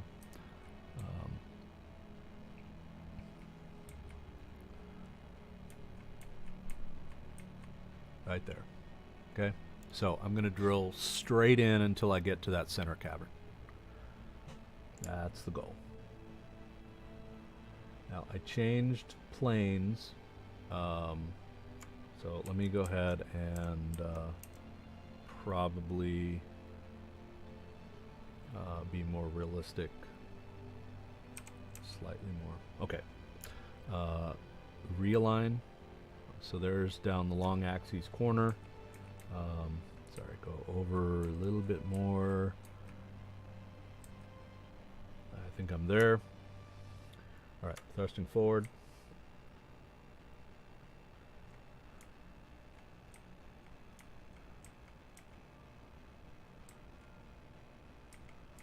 I should have sparks very shortly. All right, let me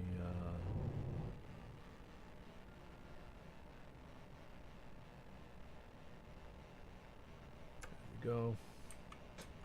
That way we can see what's happening a little closer in. So spark should start right there. Because I oopsed. I moved off plane just slightly there, so it's going to take off that edge on the drills.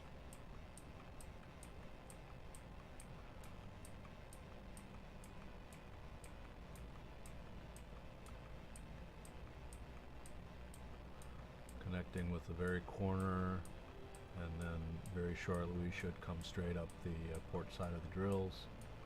There we go.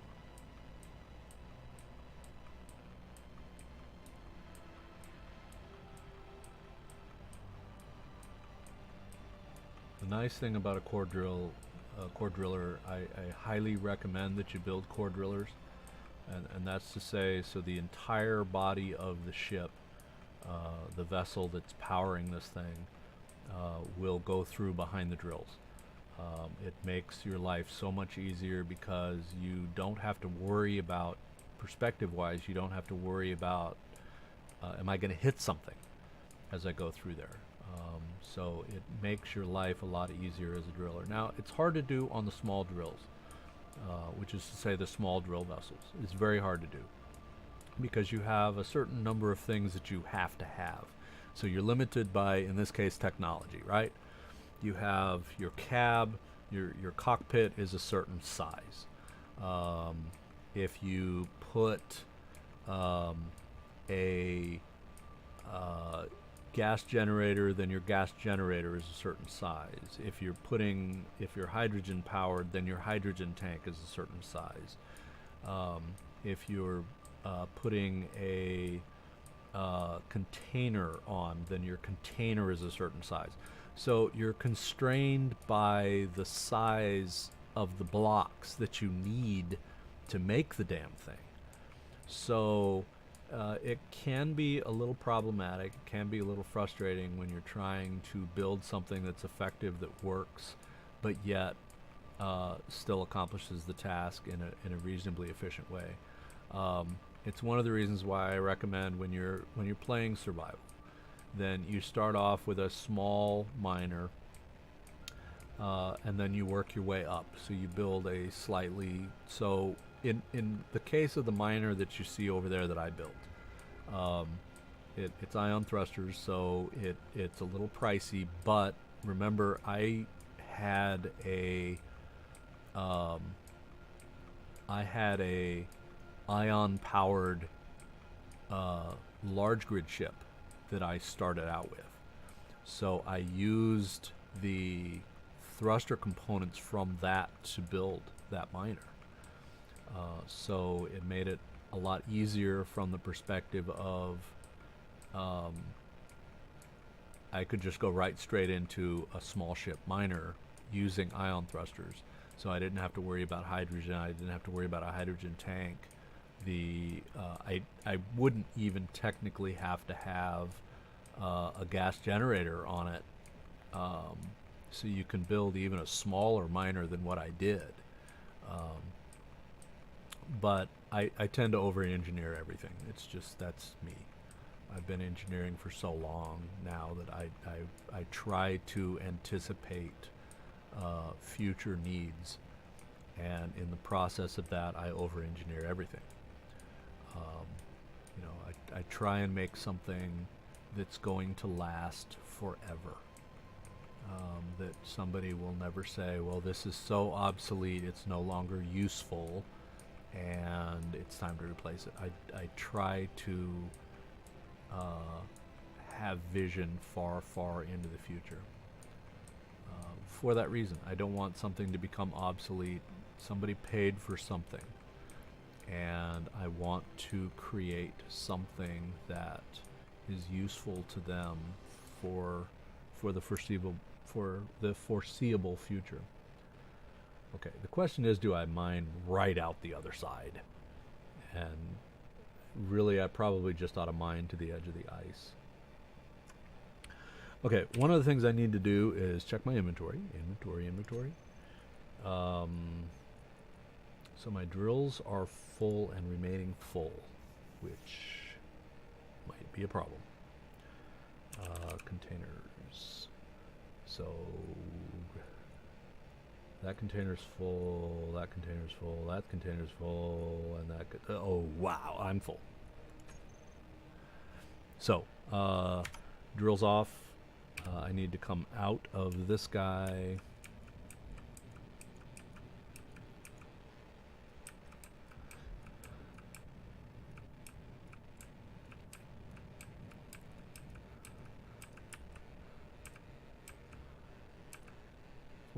.5 meg of iron ore. Yes, and Issy, if you look here, is absolutely screaming because I don't have any more space.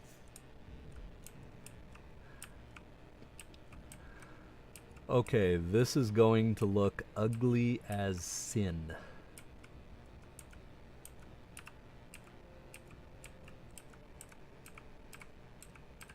But here's what we're going to do. So I need to turn my tab on G. I need to grab a large cargo container. Get rid of that.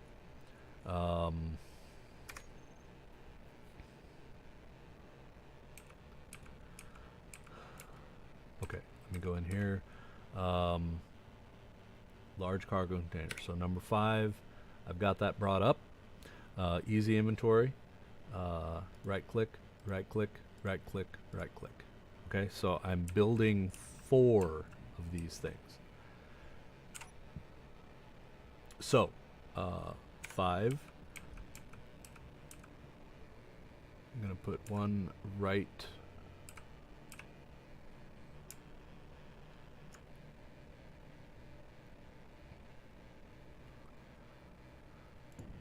So one is right there. The other is right here, right there, and I'm in the print pattern right here. Okay, so 6 is welder.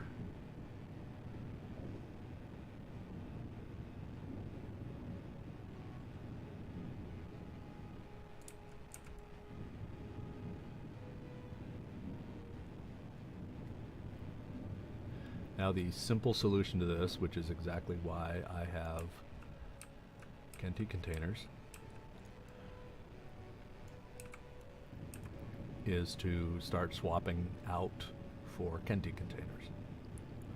Now, the downside to that is my intention with this particular series, and this was just a fun series, so I could have done this in my own survival series, but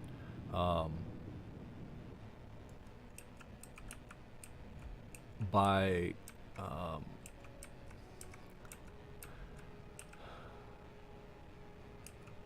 so one of the things I just hosed here is where am I at?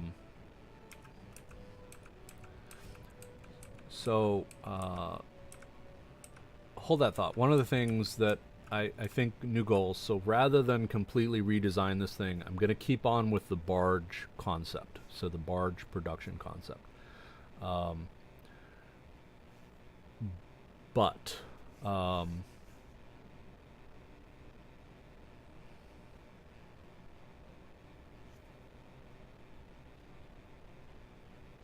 me think this through. I'm going to take a quick break because I need to make more tea. I'm a big tea guy. I do drink coffee in the morning, yes, absolutely, but I'm a big tea guy.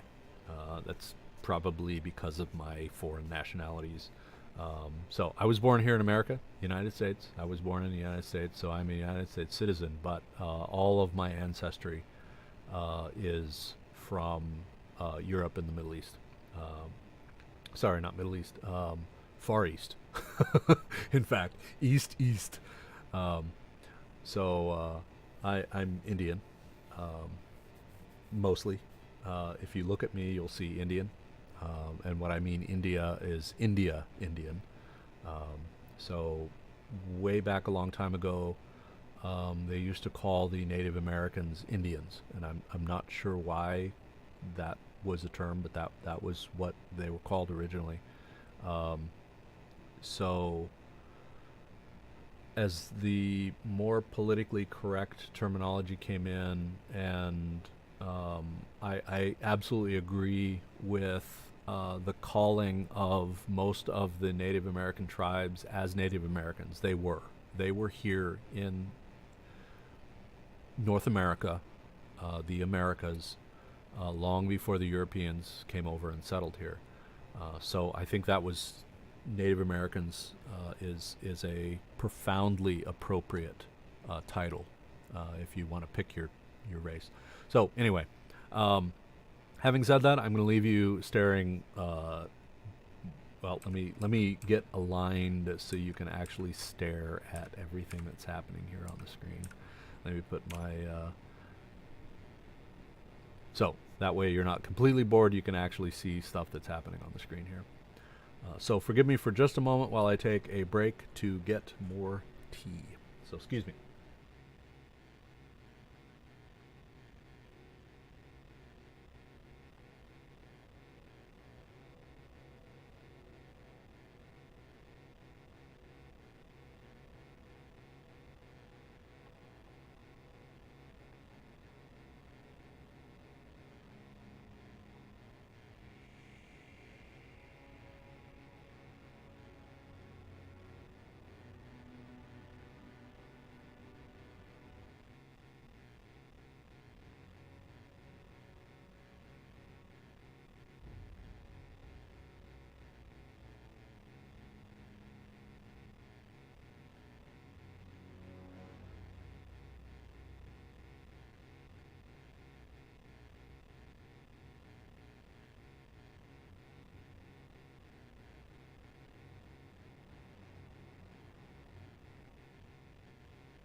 Okay, apologize for taking a little bit longer than I wanted to, but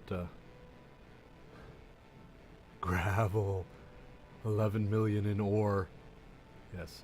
So obviously there's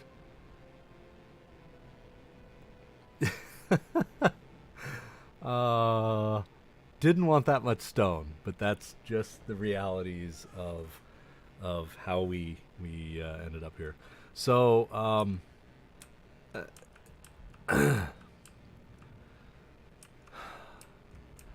a barge being a barge. I'm gonna change gears here. I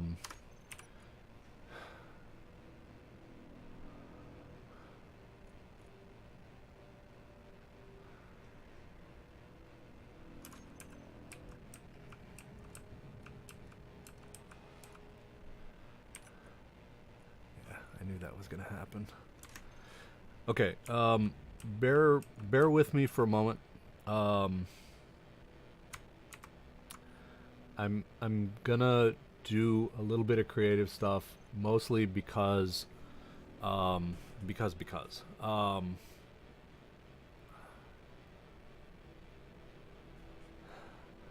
I'm going to create um, an isolation mechanism.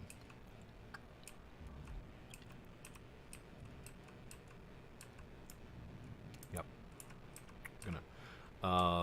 Okay. So my thoughts. Here's my thoughts. Originally, I was going to chop this this section off and make it bigger, and we're still gonna do something like that. Um,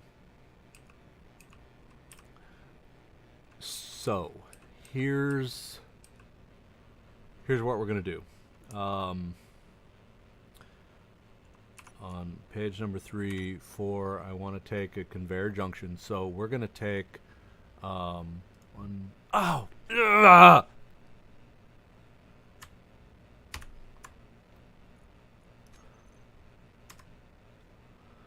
Sorry. This is just these little frustrating things that was my fault, but okay. So Space Master is off. I gotta work within the parameters here. Um,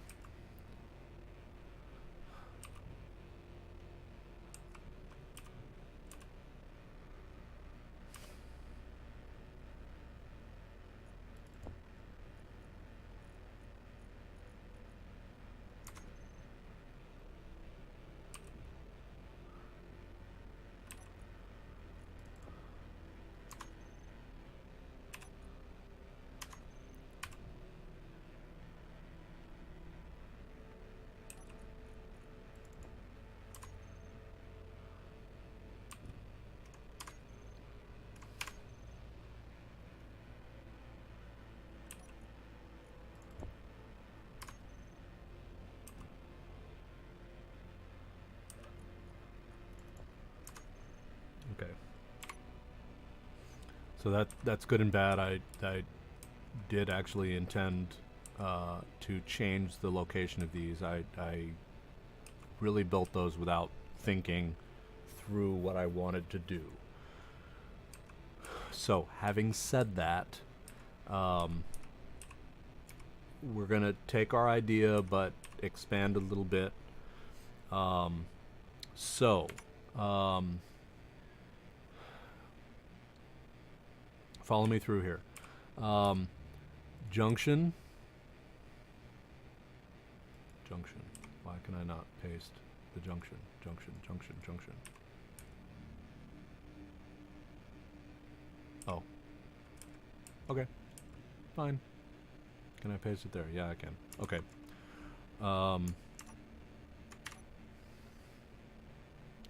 This is a temporary block.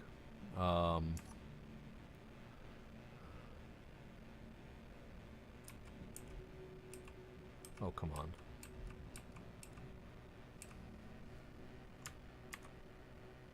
Space Master's off.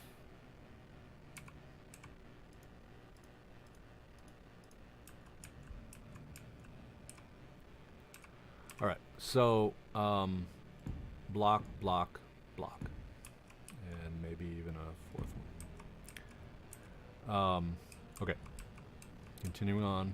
Now the nanite control factory is going to build those, and that's fine. But here's what I want to do. Do one more thing. 5.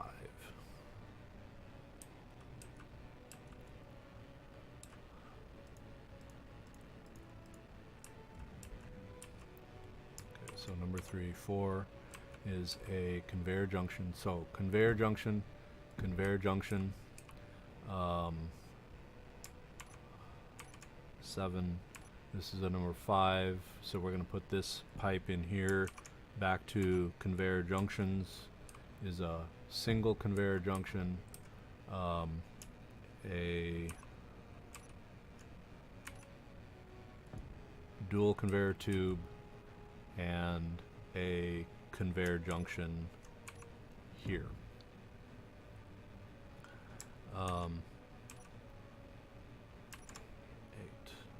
7. We're going to grind this down because no longer needed. Why the hell would that be in there? Oh, because it filled everything up. Alright, well, it is what it is. 6. Welding.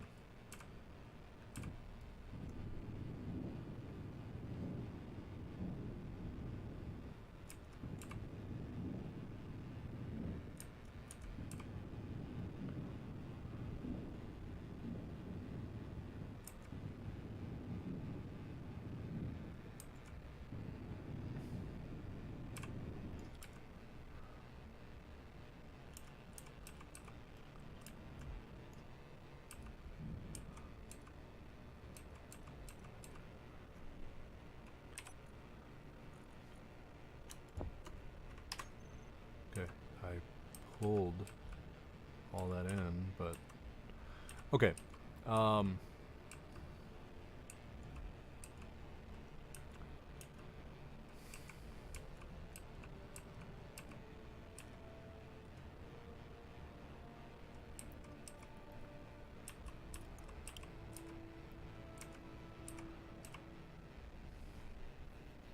Okay, this is building for the future, but there's a reason why I'm doing this.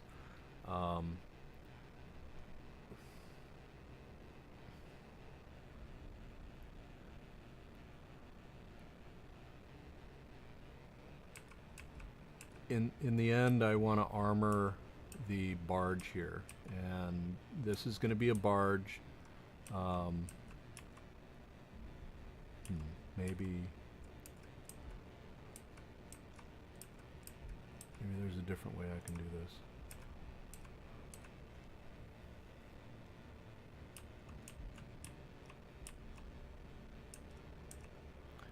So these guys are holding this mechanism in place because you can't paste anything on the front of, for example, oh, yeah, okay, so let's go here where you couldn't normally paste.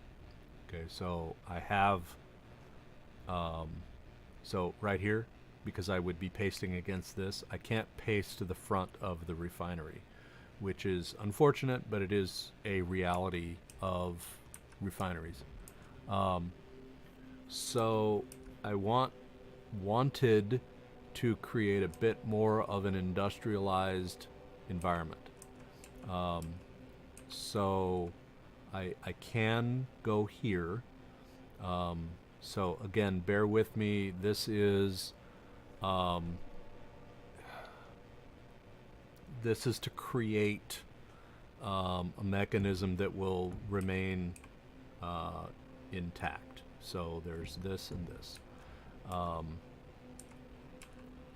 And now that that is in place, so this is holding that center piece onto there. I'm going to go back to my number 8 and 7 so I can grind, and we will grind. And that was, and again, I apologize for the flashy, and not a damn thing I can do about that. That's a game bug. I'm absolutely convinced it's a game bug, and even if it's not, it's a game bug. So, because I don't get that in any other game I play. Now, granted, I don't play that many games, but I don't get that in any other games. So, the barge, I think, is going to end up being just a big industrial thing. I don't think it's ever going to change from being industrialized.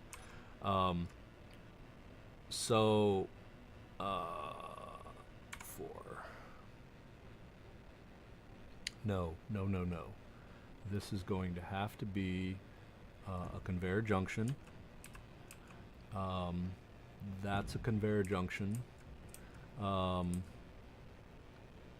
Eventually, I'll move the antenna, and maybe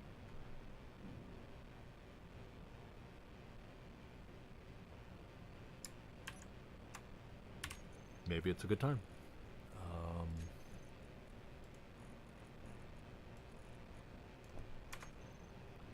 So engineering for the future. We're going to go ahead and put the antenna here. 7. We're going to grind this one down.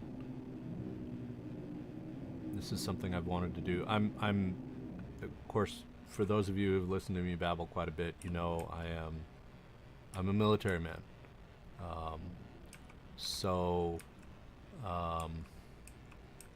I have lots of years of military experience. I'm a civilian, but I have been working with I was active duty military a long time ago now, but I was active duty military. One of the philosophies in military life is redundancy, and I design all of my design engineering is I build in redundancy into my design engineering. Right, so that got all these things.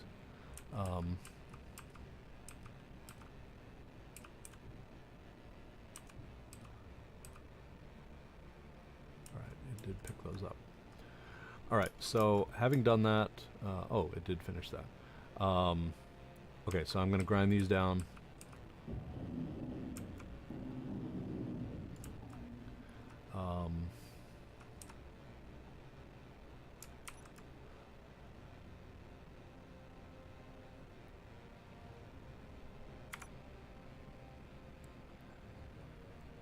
I'm going to go ahead and put a junction here. Even though I think, I'm going to go ahead and do it. It's back to this thoughts of the future thing. Put this in back to number 3 and a conveyor tube. So there's a conveyor tube here. There is a conveyor tube here, and there's a reason for that. A conveyor junction back to a 5 and then another conveyor junction.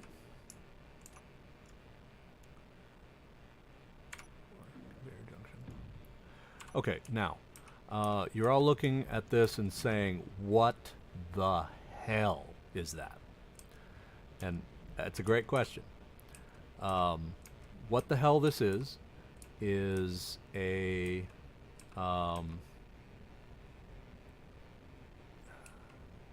I gotta do one more thing. I'm going to put 2 more refineries here. Okay, so this is an exact mirror. Consider this, well, this is the center. Okay, center. One tube, junction, dual junction, or dual conveyor, junction. Okay, so I just created a mirror from this point out on both sides. So there's a reason for this, because I want a refinery here and a refinery here. Reversed from here, but it's going to be the same. Okay, so that's what that's the goal. Now, having said that,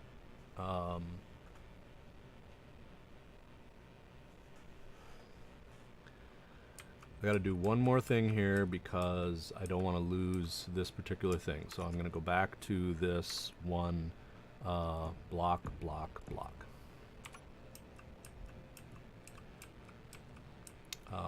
Now I can remove, now I can remove this because I have the blocks on the top and the blocks are connected. So I've created a connection point for everything.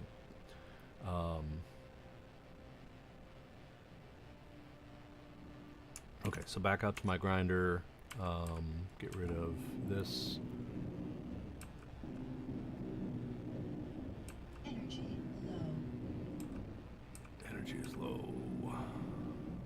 All right. Now, why did I do that? Because I no longer need the junction here. I'm going to put in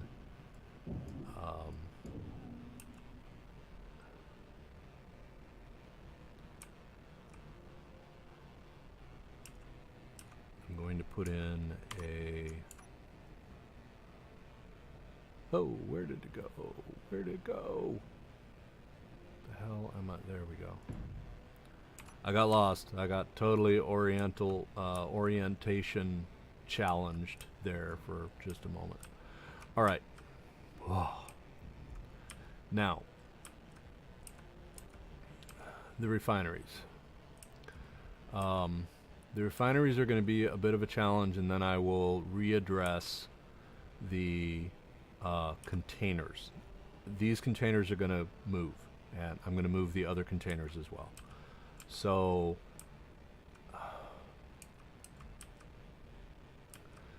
the idea is I've got 4 refineries. They are not, now that I have the capability with the miner here to simply bring in shit tons of material, I can no longer refine it. Okay, I can't refine fast enough to do anything. So the only change that I could do is put speed modules on instead of yield modules. But I want yield modules because I want the yield. That's the whole point. Okay, so number 8, I recreated the antenna. And having said that, let's go ahead and rename the antenna. So K, antenna number 3 is back to KTC temp base. Okay, so at the same time, I need to update my hack defense. So all I need to do is rerun the script. So check the code, OK, run. Okay, so that just updates. At the same time, get rid of this, go back, and then set this programmable block to hack defense. Now, the hack defense is for Meridian. I believe they're Meridian. Corruption PvP mod. Okay, fantastic mod if you guys haven't used that. If you get into survival where you have elements that can absolutely kick your ass, then it's cool. In this case, I've got all that turned off. I've even got cargo ships turned off because we're just creating here. So this is a completely non-hostile environment, and that was intentional. Okay, so the antenna is moved. The hack defense block, which will help you with the hacker drone of the corruption PvP mod. That's why it's here. It's here as, again, my over-engineering tendency to engineer something that doesn't exist yet. So planning for the future. Okay, let me go ahead and remove these blocks.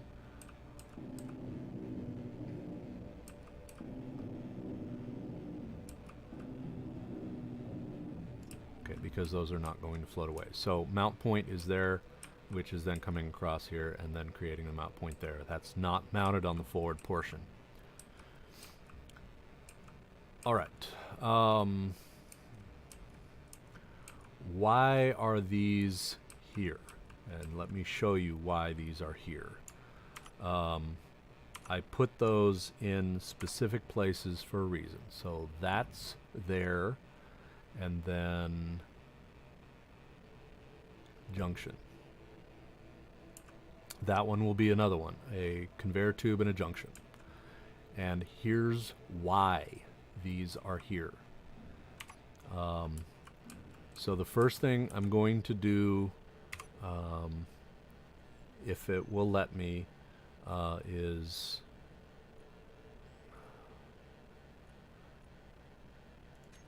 let me bring up other containers.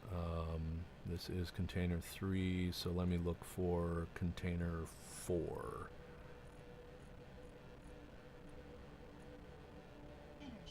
Assembler, refinery, container 3, filter by containers, ammo, there we go, container 2.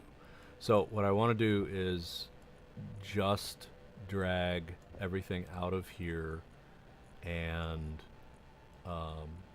destroy this container. Come on. Okay, container 3.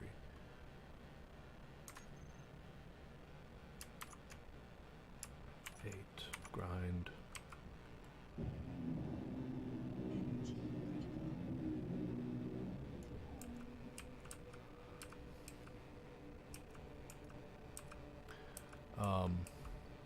Here's why I did that. So, 5. I'm going to creep forward until I am connected. And I'm going to do a rotate because I just want to make sure this is oriented the way I want it to be. So, build, and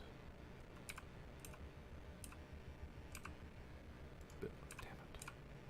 God damn it. The inability to change. God damn it. Fuck. The inability to change your creation distance is so fucking stupid.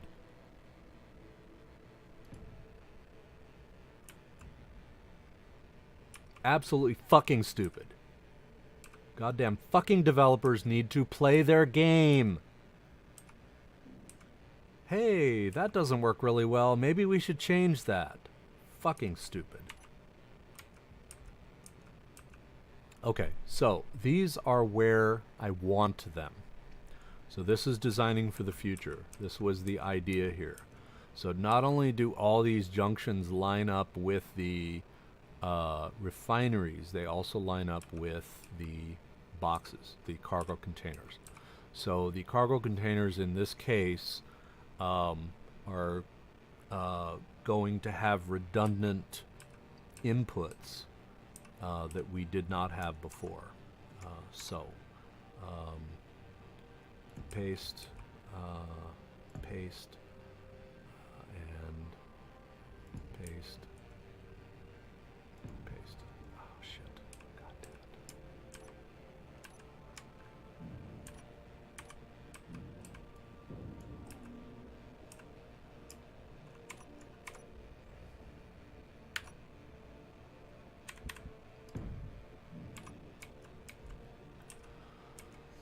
Okay, so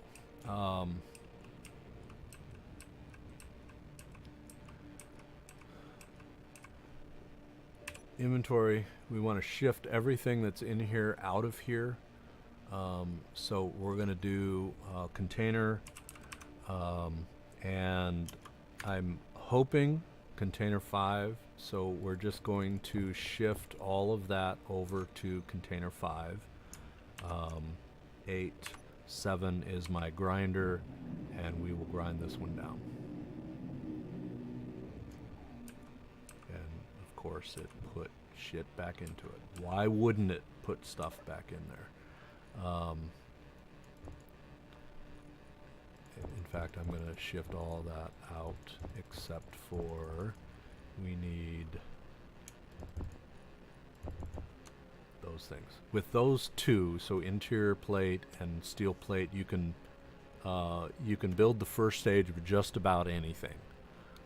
So you want to have those kinds of things in there. What was here? Okay, that was the that guy cleaning up. Okay, inventory. This has a lot of stuff in it. In fact, it's nearly full, and that's fine. So container 5, which is almost full. So let's look at container 6, which still has a long ways to go. So let's transfer. All right, so got that. Grind. All right.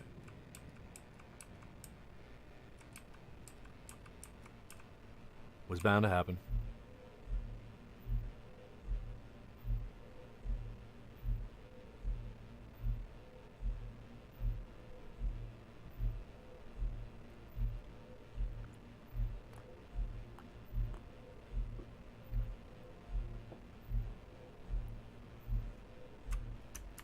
Save game. All right, back to my guess is stuff. Oh, it didn't. I was thinking stuff got put back in here, but that is not the case. All right.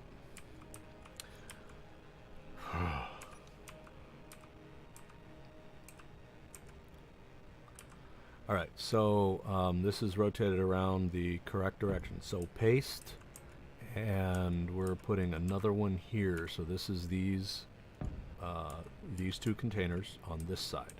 All right, which is exactly where I want those guys. Now, I want you to stare across here.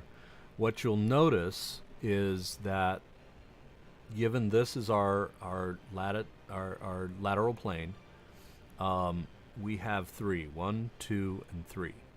So using this as my example, I want my lateral plane to include another set of large containers. So I'm going to go ahead and put them in. So there's one which is lined up, and then we'll do the same thing here. Line it up. Get out of its paste box. So I know I get really snarly about things because they just don't work, but if we look at where the paste distance is here, I can get on the corner, I can paste this anywhere. Okay, but when I get up close to things, then all of a sudden this isn't moving, and I'm now into the realm of, if I get on this corner, I can't paste this thing, but yet if I come back just this slight distance, then it moves. So you used to be able to do this control mouse wheel and roll the paste distance out. Somebody explain to me why you have to have a paste distance that's right in front of your nose. Why is this okay? Why is this appropriate? Okay? In creative mode, you can roll this out to the point you can't even see where you're trying to put it. Why is that okay? Okay? How about some medium? Okay? Why does it matter where the hell I'm pasting when I'm in survival mode? Why does it matter? Why can't I choose the distance at which I want to paste? Why is it okay in creative but it's not in survival? That it makes no sense at all. Not even a little. If you're gonna do it, fucking do it. So I don't know why does survival take away all these tools that have absolutely nothing to do with anything? It has no bearing on survivability. So why is it an issue? Why did you change? Leave it the hell alone. It worked. So, okay, I'm done. So there are these 6 new containers over here. And what we're going to do, now that those 6 are there, so I've ground down those, we're going to go back in here and we're going to put 2 things in. So we want a conveyor tube and a conveyor tube, and then a conveyor junction and a conveyor junction. Now, what do you notice here? This just made this a redundant connection in here. So by the time we're all done, these things are so redundant, it's silly how redundant they are. But I made my gap here, and I wanted my gap here. So this now is a redundant connection into this box, as is that connection that's going between the two. So we created ourselves a lot of redundancy in the process of this new thing. So this is really what I've been wanting to do for a while. All right, so okay. I'm gonna make some changes. So containers, I'm gonna turn those back onto the terminal because I need to see them. That can't. This is one of the things that ISI pisses me off. ISI will rename, and I don't want ISI to rename. So let's fix that right now. ISI, because you can actually turn that functionality off. It makes sense, but when you have, so all containers for type ores are full. So it is redesignated something to suit its needs, and that's all fine and dandy, but so show a fill level, yes. Auto assign new containers if type is full or not present is set to true. We're going to change that to false, and here's why. If you have systems or mods or something that requires something to have a particular name. Okay, so let me back up and tell you what happened, which is why I'm going the direction I'm going. The cargo transmitter is programmed to a specific name, elsewhere receiver. If that name is not elsewhere receiver, then my cargo transmitter on the miner stops working. Okay, so ISI breaks my programming. ISI breaks it. Okay, I will not have that. Okay, so those are the kinds of things that I understand. ISI is a manager and it needs to be able to do what it does, but sometimes you just have to turn shit off. Now, my hat's off to the mod maker here, the script maker, because they built this functionality in to the software here. They built in a switch so you can turn it off. I love that. Okay, so my hat's off to the programmer who recognized, had the forethought, the wherewithal to realize that this may not be ideal in all situations, so created a switch to turn this off. I love it. Okay, so I don't want to fight with bells and whistles are fine and dandy until I'm fighting with them, and then something has to change. So in this case, I'm turning this off. I may turn this back on, but right now it's being turned off because I don't want to fight with this. Now, granted, it has a bunch of other containers that it can work with, but what it did is it renamed the container, which broke a functionality that was built in that I spent a lot of time making it work. And when you get into troubleshooting mode, you think about things in terms of what's broken. You don't typically think about things in terms of, I know this was working, so you don't check things that you know aren't broken. So this is why I have a problem with the auto rename of a container that I have designated. I can't name it locked because I use this methodology, this cargo transmitter methodology across all of my builds and all of my worlds. I'm absolutely consistent with it. Yes, I know that's an OCD thing, but I'm absolutely consistent with it. So I'm using a ISI now. I don't want to have to go back and change my 50 different mining builds just to accommodate ISI. Okay, so I want ISI to leave my shit alone, in other words. So we're turning this off for now. It's not going to be a problem once I get all these containers online. We're going to work with that. All right. Okay, so false check code should be okay and okay. Okay, so all containers with ore are full. Now, I'm going to back up. I need to change this because this is now broken. So I need to fix that. This is the one on the miner. So this is fixed, and it won't change that arbitrarily. Now that I have a bunch more cargo containers, that's not really a problem. And we're not done with containers yet. Having done that, let me go back into the containers here. So I created my redundancies now that I moved those containers. So those are there. So here's my thoughts. All of these are going to be ore and ingots. Or really what I think I will do is do ore, and ingots, because you lose a lot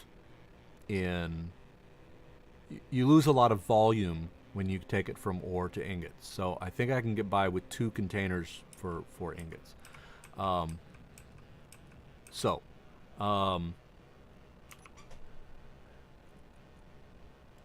container, and here's how we're going to designate. I'm kind of not following true, or I'm not going to follow true with pure naval naming conventions here. So a lot of times I do just because. Again, like I said, I'm long-time military, long-time Navy. So I tend to do this, but where's it gonna designate? This is a large container. It is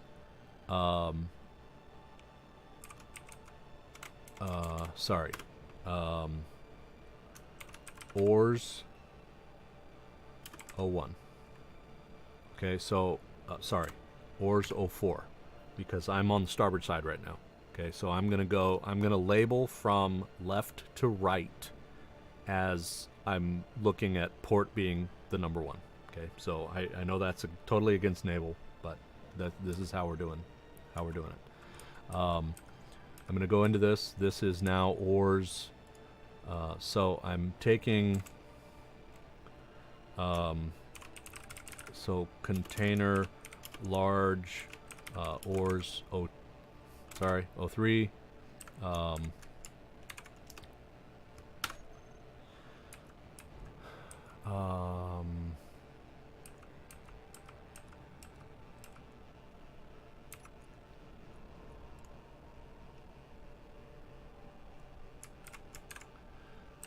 This is actually ingots 02.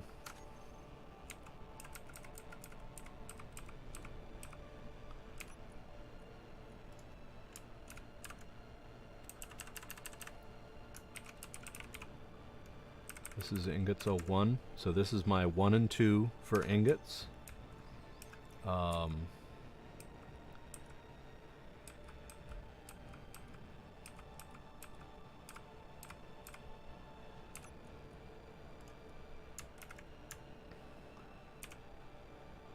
damn it.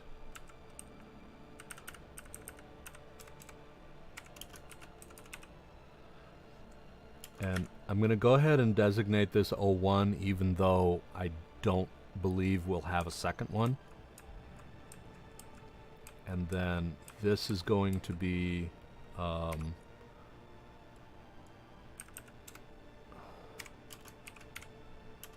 I might have just screwed that other one up. Large components 03.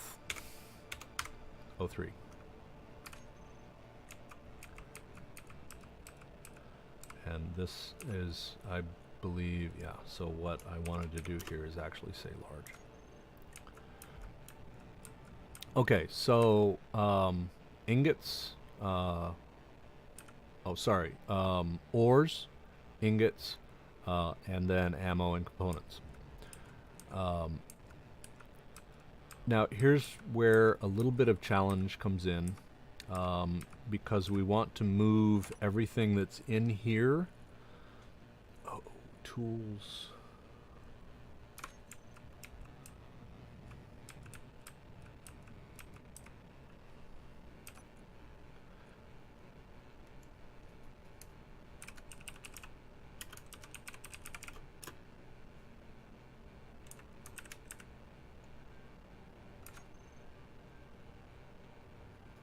Did it again. Ammos, tools, bottles, 01. Alright.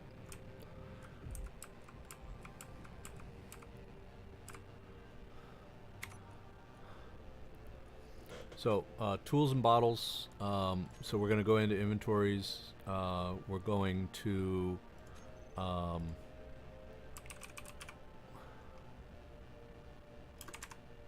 okay, so when you filter down. So in other words, there's only 2 containers on this grid that are named bottle, or that have bottle in their name.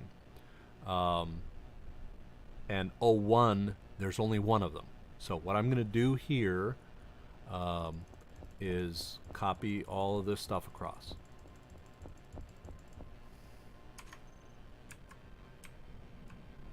Okay, sorry. I can do that right here. Why am I pissed off again? Because I'm fucking fighting with Izzy, that's why. So, I want to move something. Izzy does not want to move, so off. Until I'm fucking done, then here we are. So, I love bells and whistles. I'm just not going to fight with them. So, I need to do something, so leave me the fuck alone so I can do it.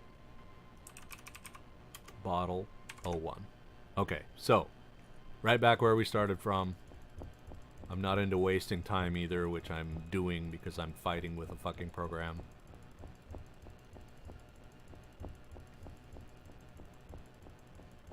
So once I get all this moved, then I can... my intention here is I'm deleting this container. I'm moving this container.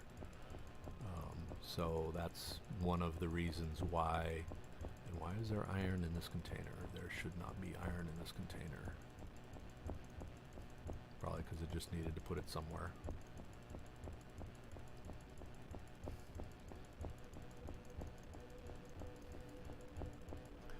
Okay, so this one will get deleted here shortly, and this one I also need to delete. So inventory, this is components. So what I want is component 04.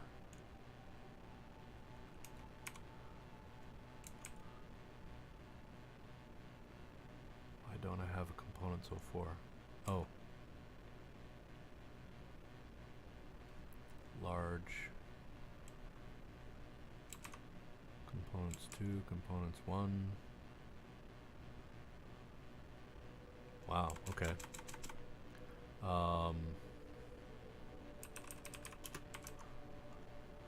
Okay. This is just to free up space. Alright, so ammo components, this one and now this one should be empty. Yes. We also need to shift everything that's in here. So inventory, this is ore. Ore 01, 03 is full, 04 is full. Wow, okay. Component 01. Okay, so right now, oh, no, I don't want to do that.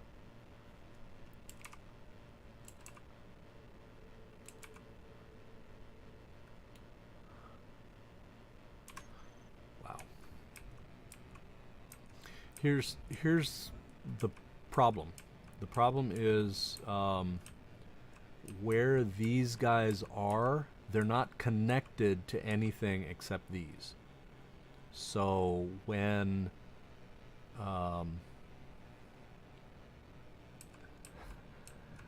I have to do this judiciously in terms of connection points,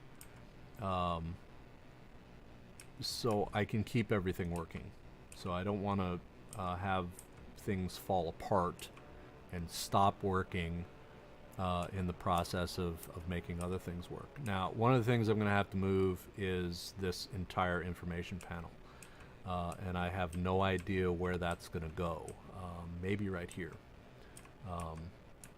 So it's obviously a 4x4 or a 2x4 grid, and this one was removed to put in the cryo chamber. Because I was on a survival world that I did not own, which is to say I was not the host, then I started having issues here. So what I need to do, let me, okay,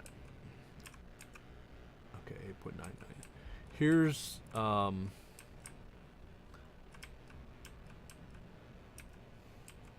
Here's something that I need to do. So this is going to look a little strange. I'm going to put a conveyor tube here, and there's a reason for this. I'm going to put a sorter, just a standard sorter right here. Okay, I don't have a sorter on my inventory. So conveyor blocks, sorter right here. So I'm done with that. I need large connectors. So inventory sorter, it's going to go this way, and I know this is OCD, but the control panel is right side up. Okay, so that's going there, and I'm going to shift into creative mode for half a second, and a little more than half a second, because okay, so I need to turn this. I'm going to come back to this. So just right now, I'm turning this off. And the reason I turn it off is because nothing can go through that right now. Okay, so I'm not fighting with anything. So it's off. Now, here's where I'm getting creative. I'm going to put an elsewhere container in. There's a reason for this.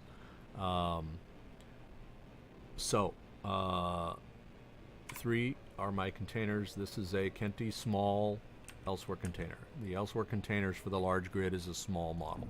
Okay, so I put that in there because that's really, really pricey. And even though I have the materials to build it, I don't want to waste the materials. You know what? The hell with it. Delete. Creative mode off. I have the materials, so hell, I might as well use them. So you can see this is extremely pricey, and the reason why it's extremely pricey, in fact, I would really like it to be more extremely pricey, and I'll probably do this, but this thing, I don't know if this is still true, but I'm going to go ahead and say it this way anyway. This container is the largest size that the game can handle. Okay, so the game had this really ridiculously large number, which is about 9.2 trillion liters. This is that size. Okay, this is out to the point where if you go any further, it breaks the game. It rolls over, and you now have negative numbers, which the game cannot deal with. So, here it is. Boom. Put it in. It's in creative mode. It's pricey, but this is a good thing. Okay, here's what we're doing with this. Sorter. Sorter, because I call things sorters. Gravel. gravel and stone. Okay, there's a reason for this.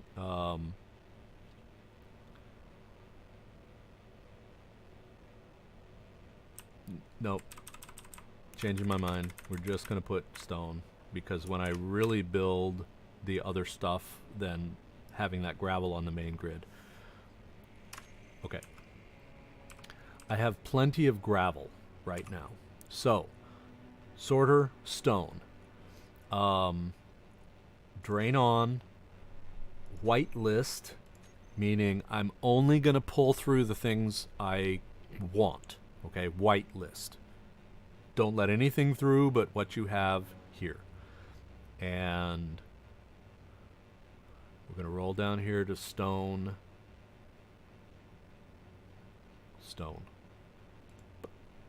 Add. Whitelist, stone. Only allow stone. Okay, blacklist, don't allow stone. Okay, so if this is blank, don't allow anything. Okay, don't allow nothing. Okay, so get the double negative here. Don't allow nothing means take everything, right? Don't allow nothing. Two negatives, make it a positive.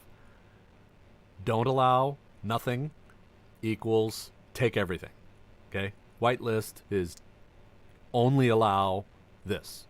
So only allow nothing means take nothing. Okay, so whitelist, blacklist. I know this is really hard to understand, and I did kind of go into this when I was talking about sorters before. Okay, so drain all is turned on. That's very specific. I'm going to turn this on. Now, what this guy is doing is pulling all of the stone out of the main conveyor network and dumping it into this box. This is why it's an elsewhere container. Okay, because I want a single container here that's going to contain all the stone. Here's why. Let's go back up here. I have 5.5K of gravel. Okay, gravel is important, but I have 8.9 meg of ore. Okay, so I want to get that ore. That ore is being stored. I want to get that off of the grid. So I get all of that out of there, dump it into that container, and everything should be good. Now let's see what this is doing. Now this is going to only pull in so much ore at a time, but I should be seeing this every second. I should pull in a little bit more ore. Okay, now the sorter can only move ore so fast. But let me sort by stone, and I'm going to push stone. So everywhere I see stone, I'm going to push stone. Stone. And I can do that because it's using the network. So stone, stone, stone. Stone.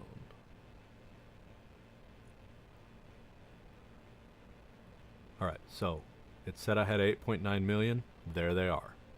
So I'm pulling all that stone, dumping it into this container, which can hold everything. So you see 9.2 trillion. Thousands.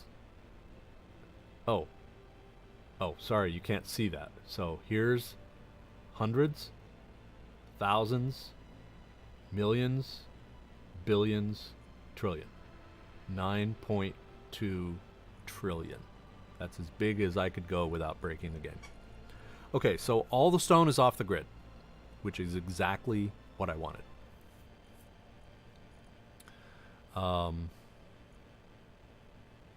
So, having said that, let's go back to, we've just moved almost 9 million units of stone out and away.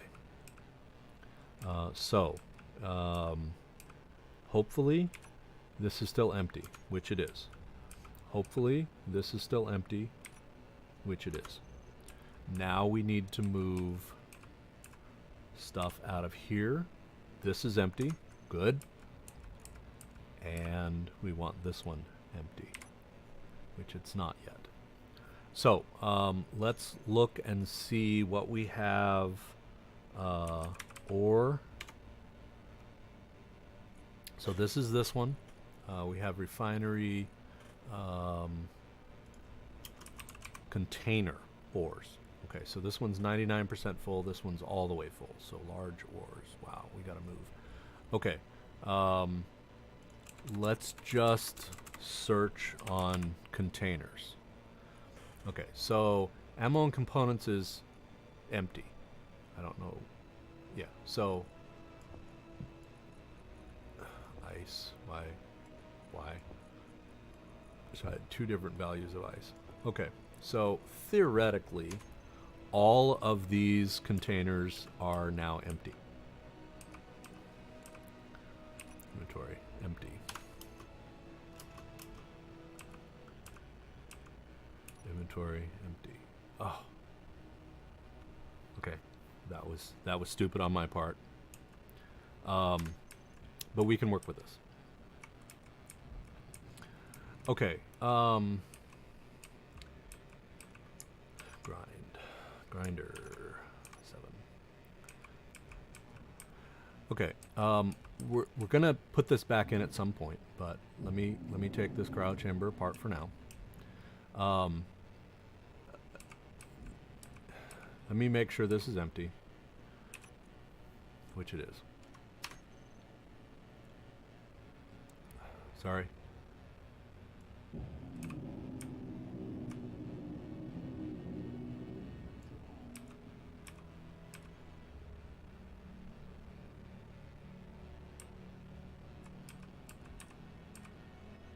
Verify this is empty, which it is, and then grind this down. Now, keeping in mind, I'm gonna go into creative mode again,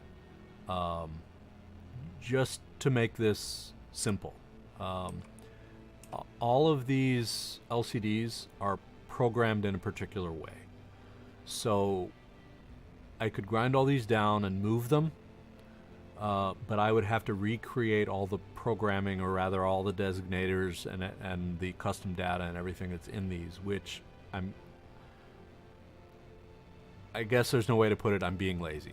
I'm not really being lazy. I don't consider that being lazy. I consider it wasting time to have to redo something I've already done. So I'm using a creative mode to do that.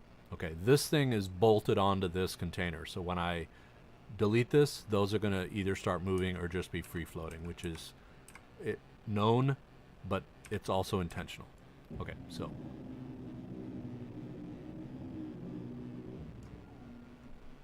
all right, so let me try and get this out. Sorry, Alt F10. I'm going to go into creative mode for a moment, because what I want to do is I'm going to grab this. So X, you see it's just those, it looks like 8 blocks. And yes, I want to create that. So what we're doing, this is a little bit arbitrary, but I'm going to paste them right here because this truly is the starboard side. So Control V, which pastes them into the world. I'm going to swivel this around to the side, and I want that to go right there. So you notice it turned green. It's also going to paste it connected. Okay, so that was the goal here, is to paste this so I don't lose all of this connection. Okay, so all of my programming and everything that I had in here is still there. In fact, you see that just changed. So watch here, it's changing. So these are still active, but we just pasted them back in. So 10, turn off the creative tools because I've accomplished what I needed to do, and I'm going to paste another, get out of that, paste that guy in, because that was there originally. I took it off. So I'm not using either one of those, but eventually I plan to, because I really want to turn this into something. Now, having done that,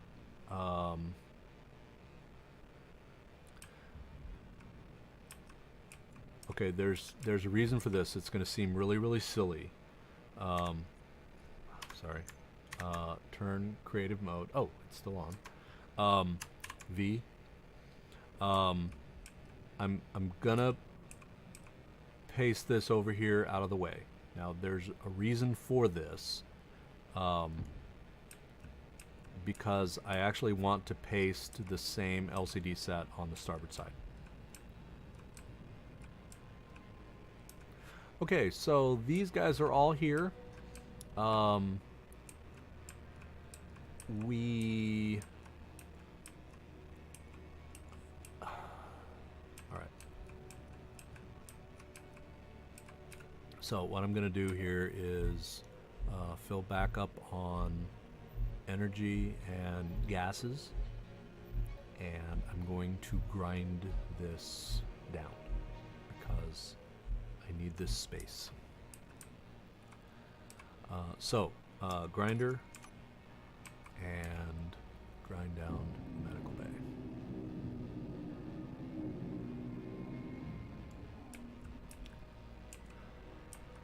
The other thing that is kind of, so we got to grind this down, and sorry, excuse me, I'm glad there's an easy way to fix that now. The fact it is doing it to begin with is annoying as all shit, but alright, unfortunately,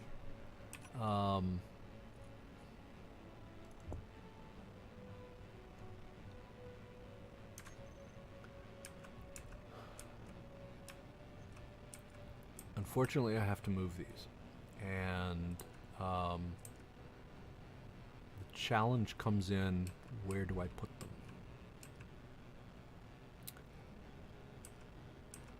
Okay, these are...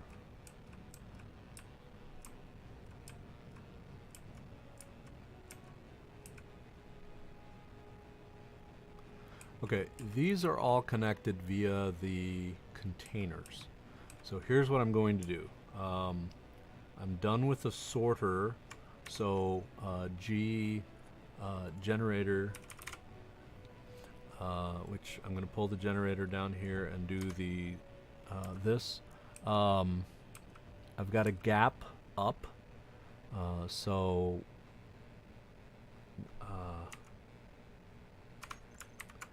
sorry, turn creative modes off. Grinder. So the things to consider is you don't want parts floating. So originally all of this was holding this whole piece together. Now that it's connected on the containers, and the containers are connected, this is no longer floating. So I can grind this down. Oops. Inventory, that's full. That's not full.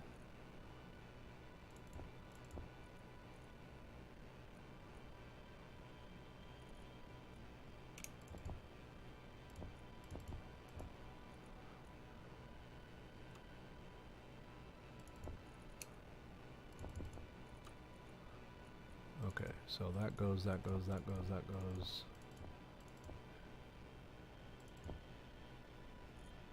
Okay, the medical components ultimately will end up back in here when we rebuild the medical bay. Okay, so my intention is I had two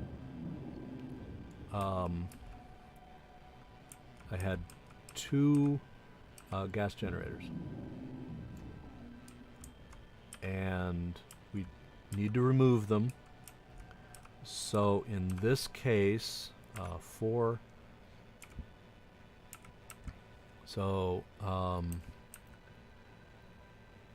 gas generator, shift. Okay, actually I'm going to let that thing build it. I'm going to rotate this around, and the reason for that is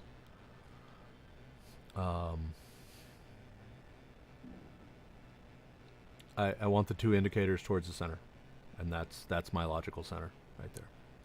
Okay, so I have put in the equipment that I'm going to remove.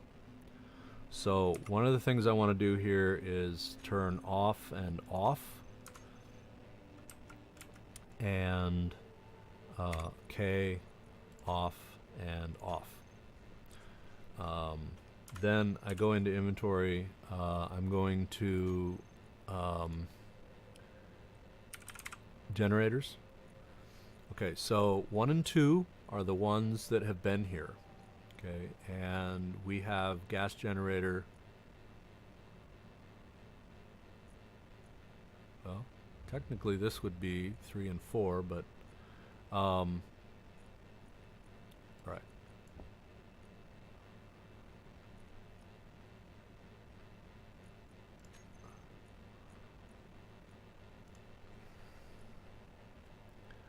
All right, so that one is turned off, so when I move stuff out, then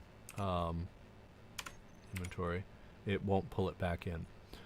So in this case, I want someplace to put the ice, and that looks like a great place. Okay, so generators 1 and 2 now are turned off and are empty. So I'm not going to run into any problems. So delete and delete. Okay. Now, having looked at this, I could have done something a little different here, and no, I'm not going to worry about it for now. So we want a, this is a 5. So I'm going to put a connector in. This is just for pure redundancy purposes. Okay, just connecting this together. All right. Let's review what we did here. We needed to clear out this area so we could put in cargo containers.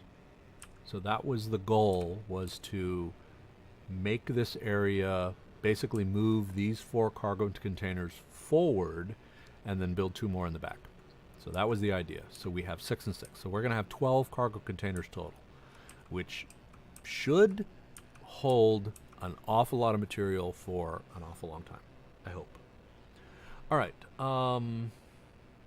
So we need to get back out to menu. We are going to paste this guy in. So that appears to be facing the right direction. So paste. And then we put another one here. Paste. Now that those are in, then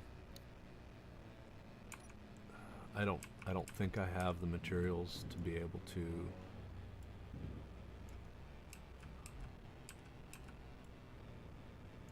That's already done. All right. This is temporary. I'm just gonna dump all of that stuff there. And this one has stuff in it again. So if we recall large, so tools and bottles is the other one, the one right next to me here. Large container 11 is that one that I just built. Okay, so we're going to drag all of this, in fact, large 11, which brings it up to the top, which means I can now double click. Okay, so empty and empty. So that one's empty, and this one should also be empty, which it is. So grinder, and grind it down, and grind it down.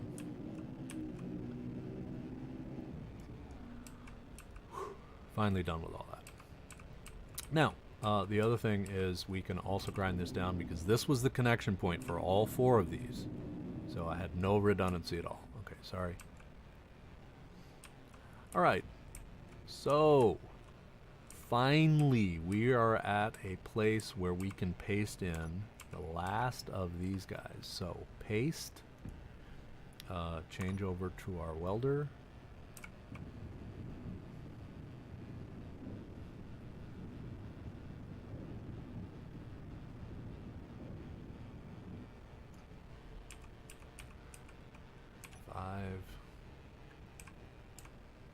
Paste, 6, weld it.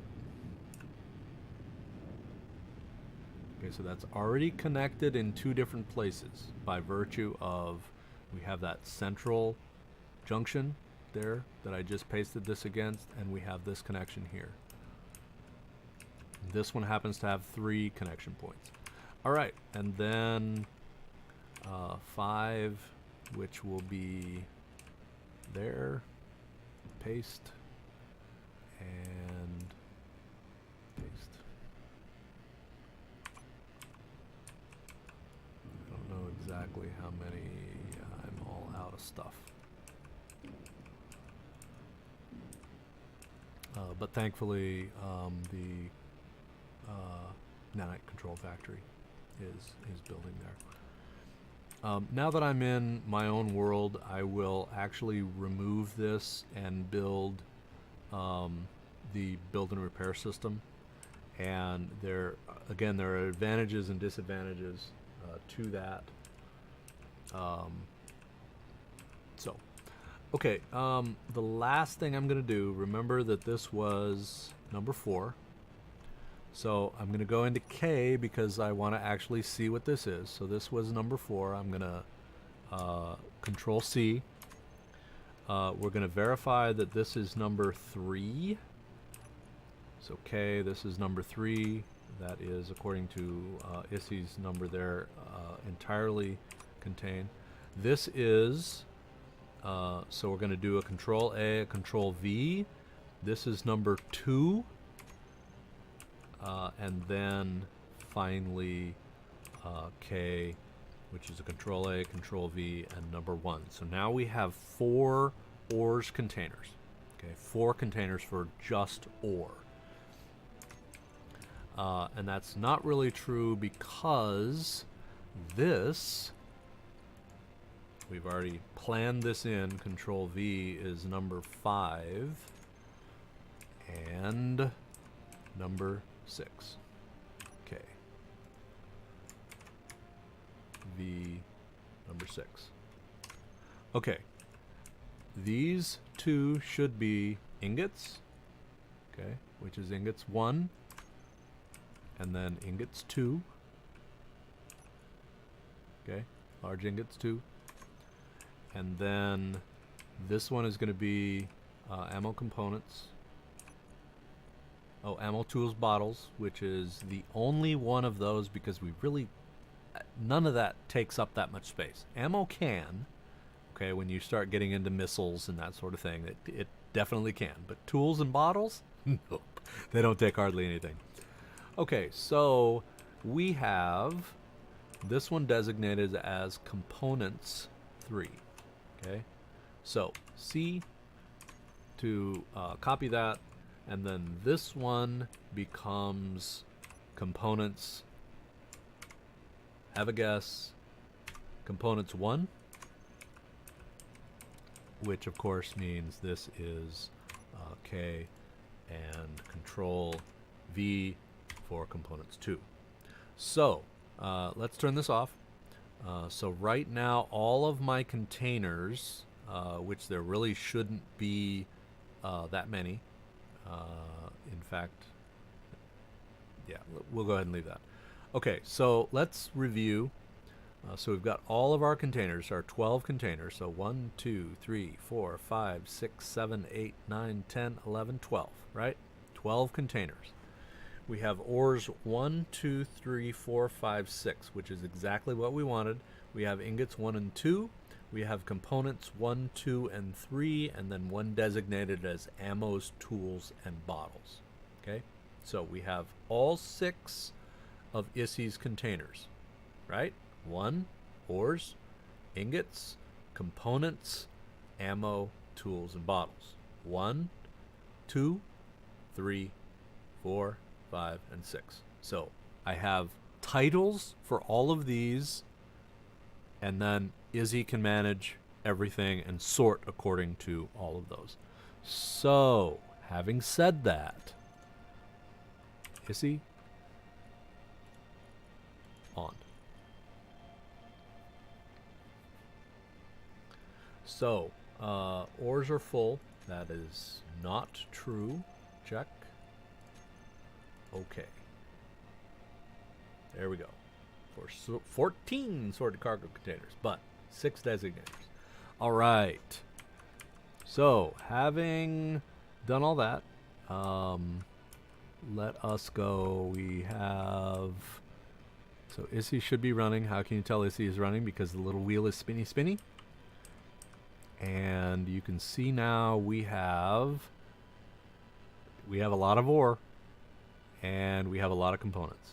Okay, but we have 3 containers for ore. We have nothing in ingots, as you can see here. So, cargo versus space.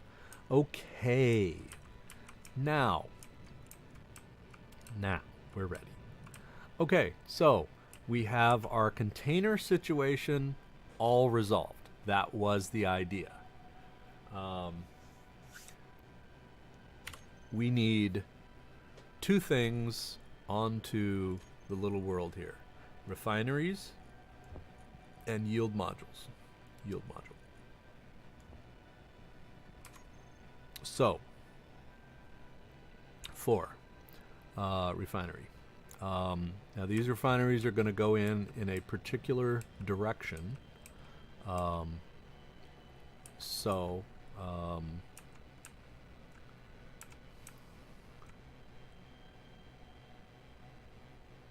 I need it to connect on there, so this should be how I want it to go in.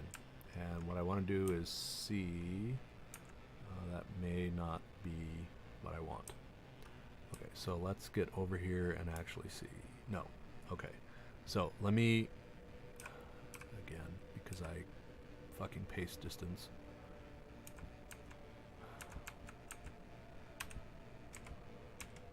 Oh, come on. That's why you have one fucking direction in the universe and it never changes.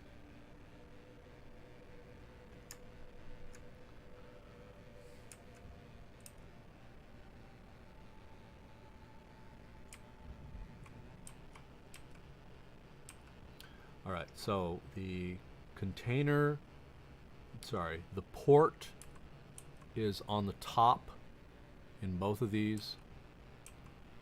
So let's see if it remains here, if I can get to the point where it will actually paste in.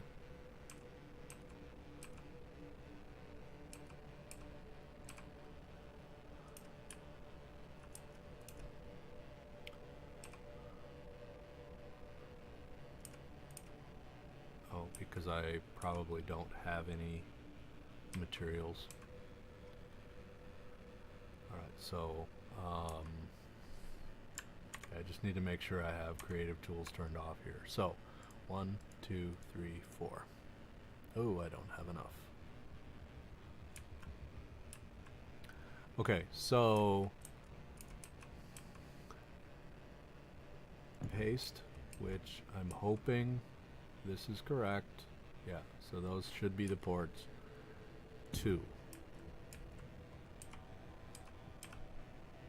6.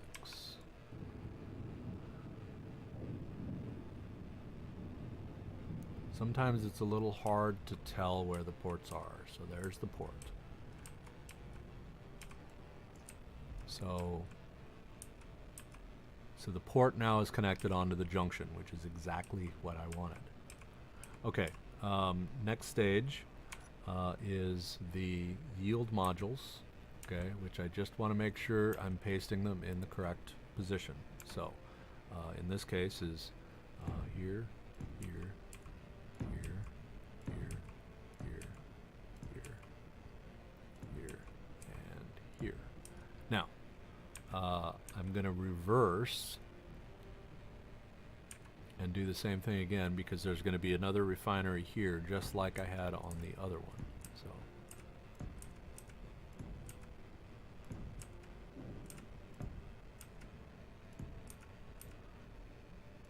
which will then connect right there.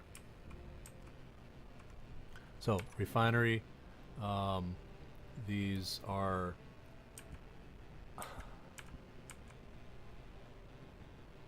okay, so if we look here, the port is at the top, which is exactly what I want. So here, and then 6.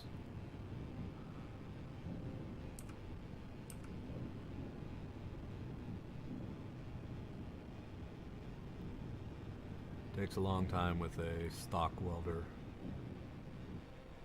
Alright, and then the last of the refineries, which we'll paste right in there, and then 6, and we'll weld up what we can. So all the materials are there, which is good. Just going to take me a little while to weld it all. Oh, and then the whatchamacallit helped. Okay, so we now have 8 refineries running. So hopefully, if ISI has already started to manage what the refineries are doing, or if the refineries are pulling in, sorry, that was supposed to be inventory, and looky there. So it has already pulled in material, it is already refining, which is awesome. Awesome, awesome. Okay, so inventory, components, components, and that's O2, but that's fine. We're just going to paste that into there.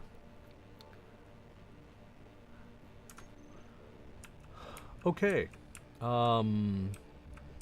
we are not done, because in the rework of our barge, we're going to completely change the way our assemblers work. So I have 4 assemblers under here. Let's go ahead and roll underneath so we can see those things.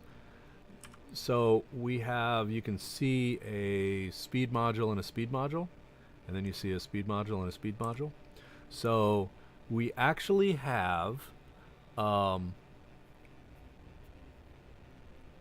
2 sets of 2. What I want to do is turn these things sideways, connect them end to end across the front here. So we have a little bit of energy that we need to expend to manage that, but in the end what we have is I want to have at least 4, and we may be able to do 5. So I've still got some stuff I need to do, but I think we're going to be okay in making all this happen.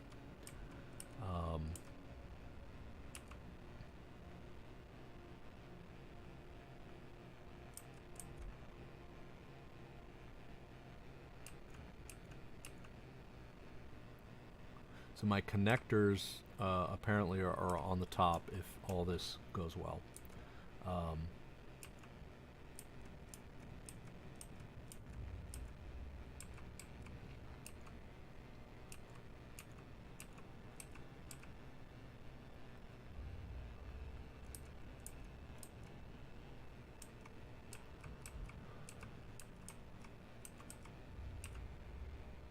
So if I stay on this plane, I have to put my assemblers here, which means I'm kind of stuck. So 1, 2, 1, 2, 1, 2. I may not be able to do 5 like I wanted to. 1, 2. I'll be able to do 4, but I won't be able to go all the way. Oh. Yes, I will. Oh, no, I won't, because that's my wide point. Never mind. Never mind. I'm still going to have some challenges. The challenges are fine. We have things that we're going to lose. We have things that we're going to ultimately have to grind down and move. And up, these guys are some of them. All right, so having done that, here's what we're going to do. We're going to go. We're going to go back into creative mode for a moment because I screwed up and I realize that now. We're going to do two things. Control 7, so I get to number 4. We're going to change the rotation here. So we're going to paste in this other piece. We're going to grab it by this front corner here. So Control X, which will delete the object but also save it to the clipboard. And we're going to paste it. So Control V, and we're going to paste it right there. And they fucked up pasting again. Okay, so the good news is it's there. Okay, so even though it's down low, I'm going to go ahead and leave it there. That's what worked before. So paste it.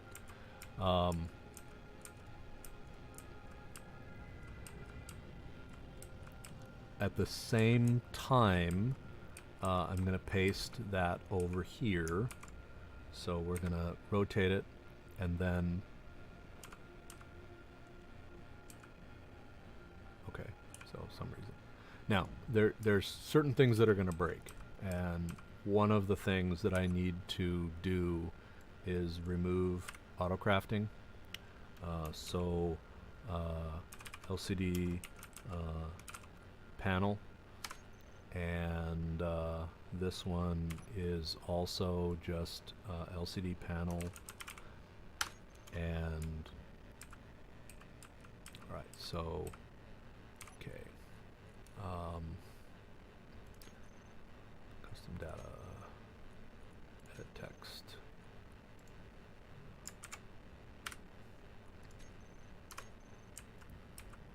All right, so the problem is ISI can only work with one set of auto crafting panels. So when I pasted these other ones in, it screwed things up a little bit. The other thing I'm going to do is designate a few things. So this is now O2. So let me just bring up all of my LCDs. So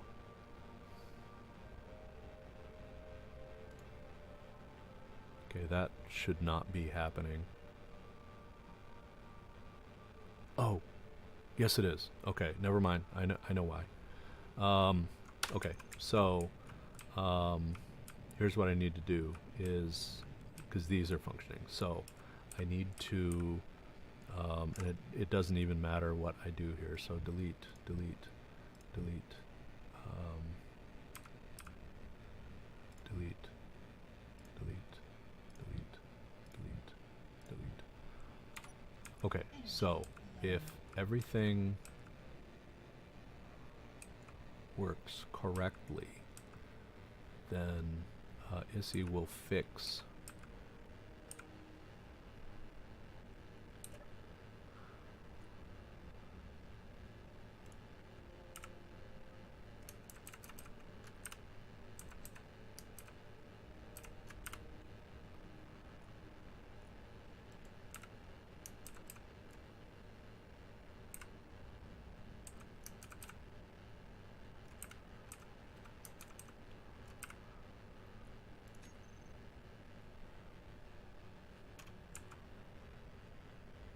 there we go.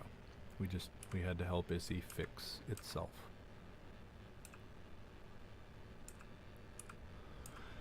Okay, so the unfortunate side is as you create new auto crafting, you can do it auto crafting 1 and 2 and it will span the 2, but you cannot have multiple instances of auto crafting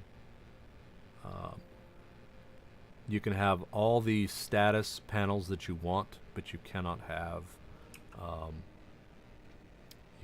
two sets of autocrafting because it uses this. It actually reads this data.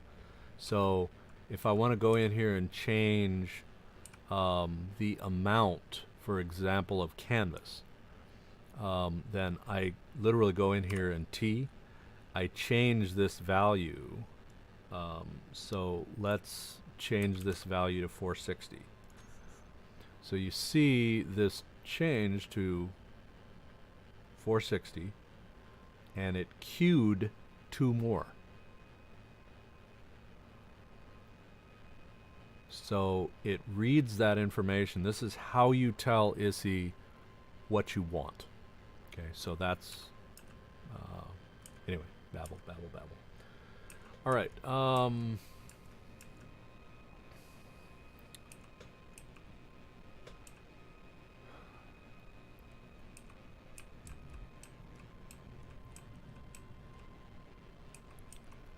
So we have a lot of things that we need to move, and we're really not going to know entirely how things are going to move until we get things put on here like I want them on here. So here's what I'm going to do, and so let me go back to number 8. G menu here in this case, I need a speed module, which is going to take the place of that guy, and the assembler, which is right here, is going to go there. So speed module, number 5, we're going to spin that this way. I'm going to use this as a connection point. So there's 1, 2, and unfortunately I can't paste the third one in there, but we will shortly. Okay, so we're going to move things to make things better. Okay, but what I want to do is make sure I delete things as I go, so I'm not just arbitrarily deleting something that I need. Assembler. And what I want to do is make sure I'm pasting the assembler in here in the right direction. So that's right side up. Okay, and I know that's totally arbitrary, but right side up. So assembler and assembler. We'll go. Okay, forgive me, I forgot I'm in creative mode. Okay, turn off creative mode. So back to number 5, speed module. I'm going to rotate that back around the same way. So I need parts. So inventory. Let me go into components, which is what I need here. So 1, 2, 3, 1, 2, 3. So I should be able to build pretty much anything except for glass, which is girders. So the girders are okay. So having said that, so speed module, paste, and paste. We want to do the same thing down here, which is a paste and a paste. We'll do one more set, which is right here. We're just going to look and see the ports are now on the bottom, so we're going to rotate away, which is going to be on the side where I need them. So paste and paste. So as those are all building, we have now created another set of assemblers. And we'll redesignate all the assemblers once we get everything built.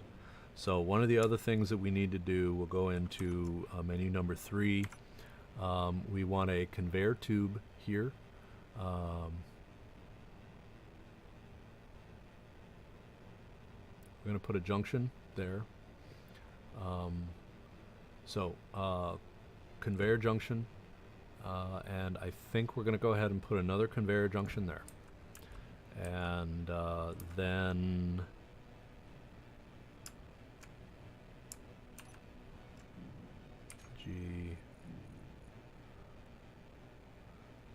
small reactor, which we're going to put in on top of our drill. character tools, welder, grinder. Okay, blocks, small.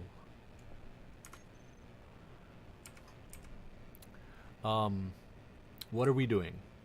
We are effectively recreating these different. Come on, can rotate the right way. Recreating the things that we're losing. Okay, so I want to add on the reactor because I'm going to lose this reactor here in the center. So as I start grinding things down, then I want to replace all these different things. So the batteries are going to move. So we've got 4 batteries and 4 batteries. So these 4 batteries are going to move, which are going to end up here. So the reactor was just the first thing to move.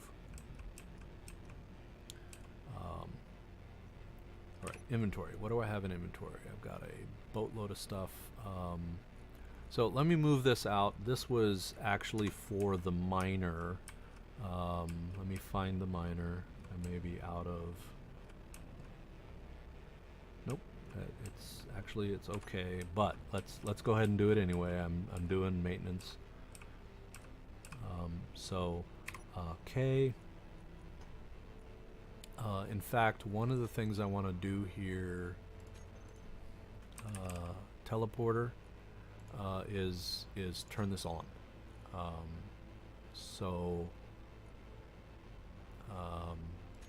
Inventory.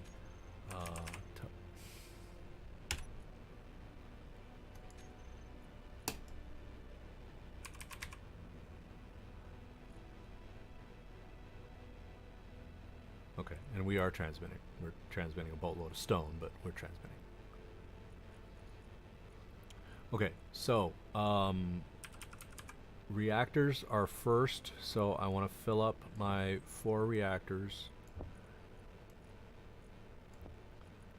And now that the batteries are fully charged, I'm not burning through uranium at a just obscene rate. And then my oxygen generator, which I want to go ahead and fill back up. Okay, so having done that, so there's my maintenance is complete. We're going to come over here and we're going to be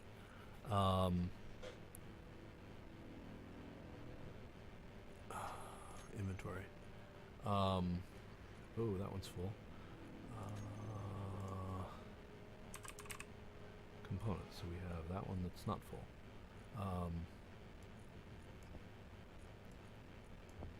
Now, if ISSI's working, ISSI will actually move that to where it needs to go.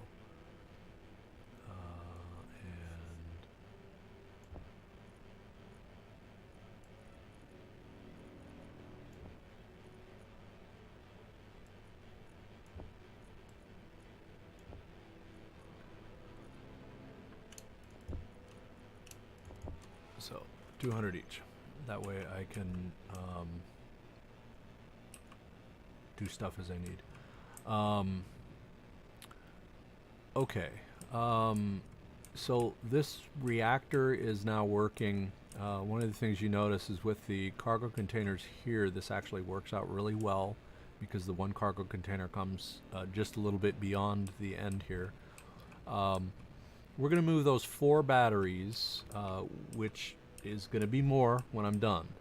But the 4 batteries are going to come in here. Now that I'm not losing power cells, whoops, grinder, then I'm not as worried about this. So I'm going to take these 4 batteries.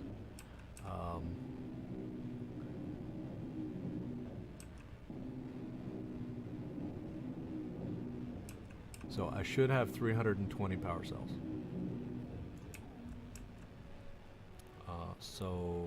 Inventory.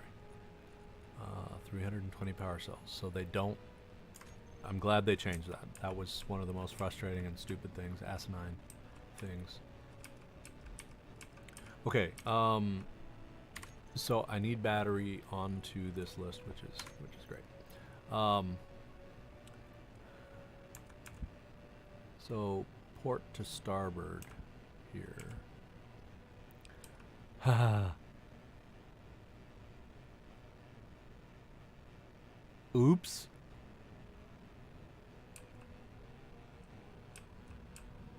And in fact, a really big oops.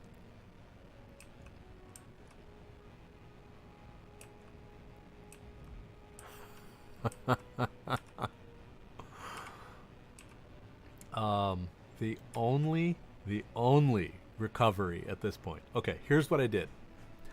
For those of you who don't, oh, I have another recovery. So for those of you who are probably really laughing at me right now, I just ran out of energy. Now, what's the problem with the whole concept here of lack of energy? I don't have a medical bay.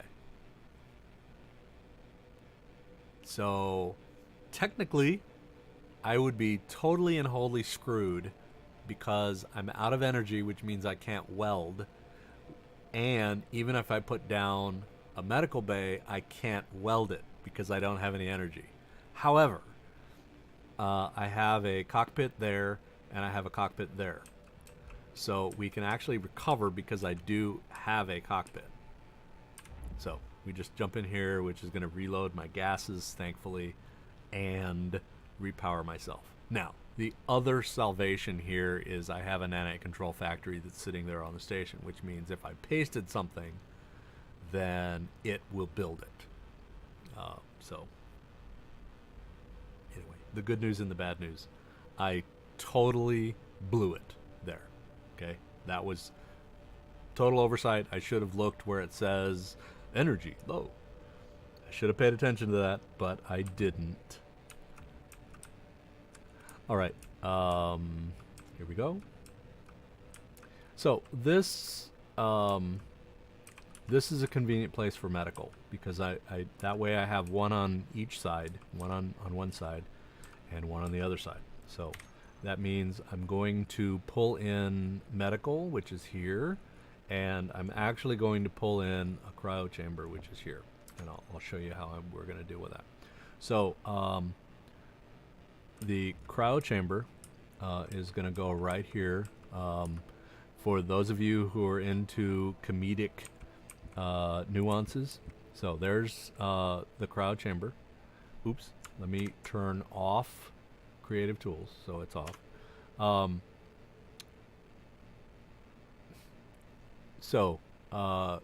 Creative nuances here. I'm putting a cryo chamber next to a nuclear device.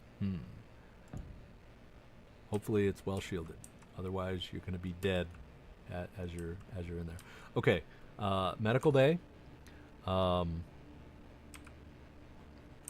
I just need to rotate so it is up and the port goes where it's supposed to go. So, boom. And the nanite control factory is actually doing a lot of building for me, which is, yeah, I'm a lazy bum, but that's okay. Okay, and we were talking about batteries. So I'm going to go ahead and paste in those 4 batteries that I deleted. So we're going to go battery and then weld.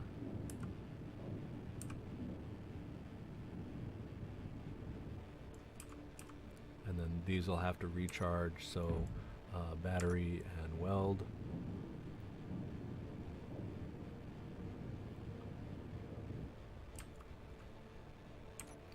Battery, weld.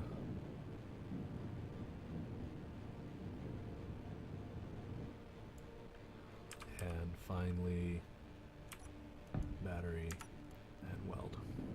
So these are the 4 batteries that I moved. Okay, so grind them all down. Thankfully, you get 100% of your parts back. So those are the 4 right there.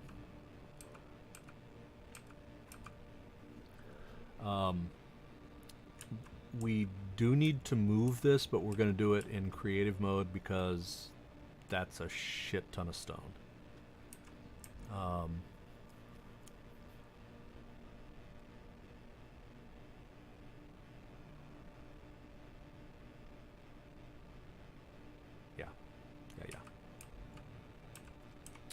All right. I am approaching 4 hours, which means I need to bring this particular stream to a close, which is what we're going to do.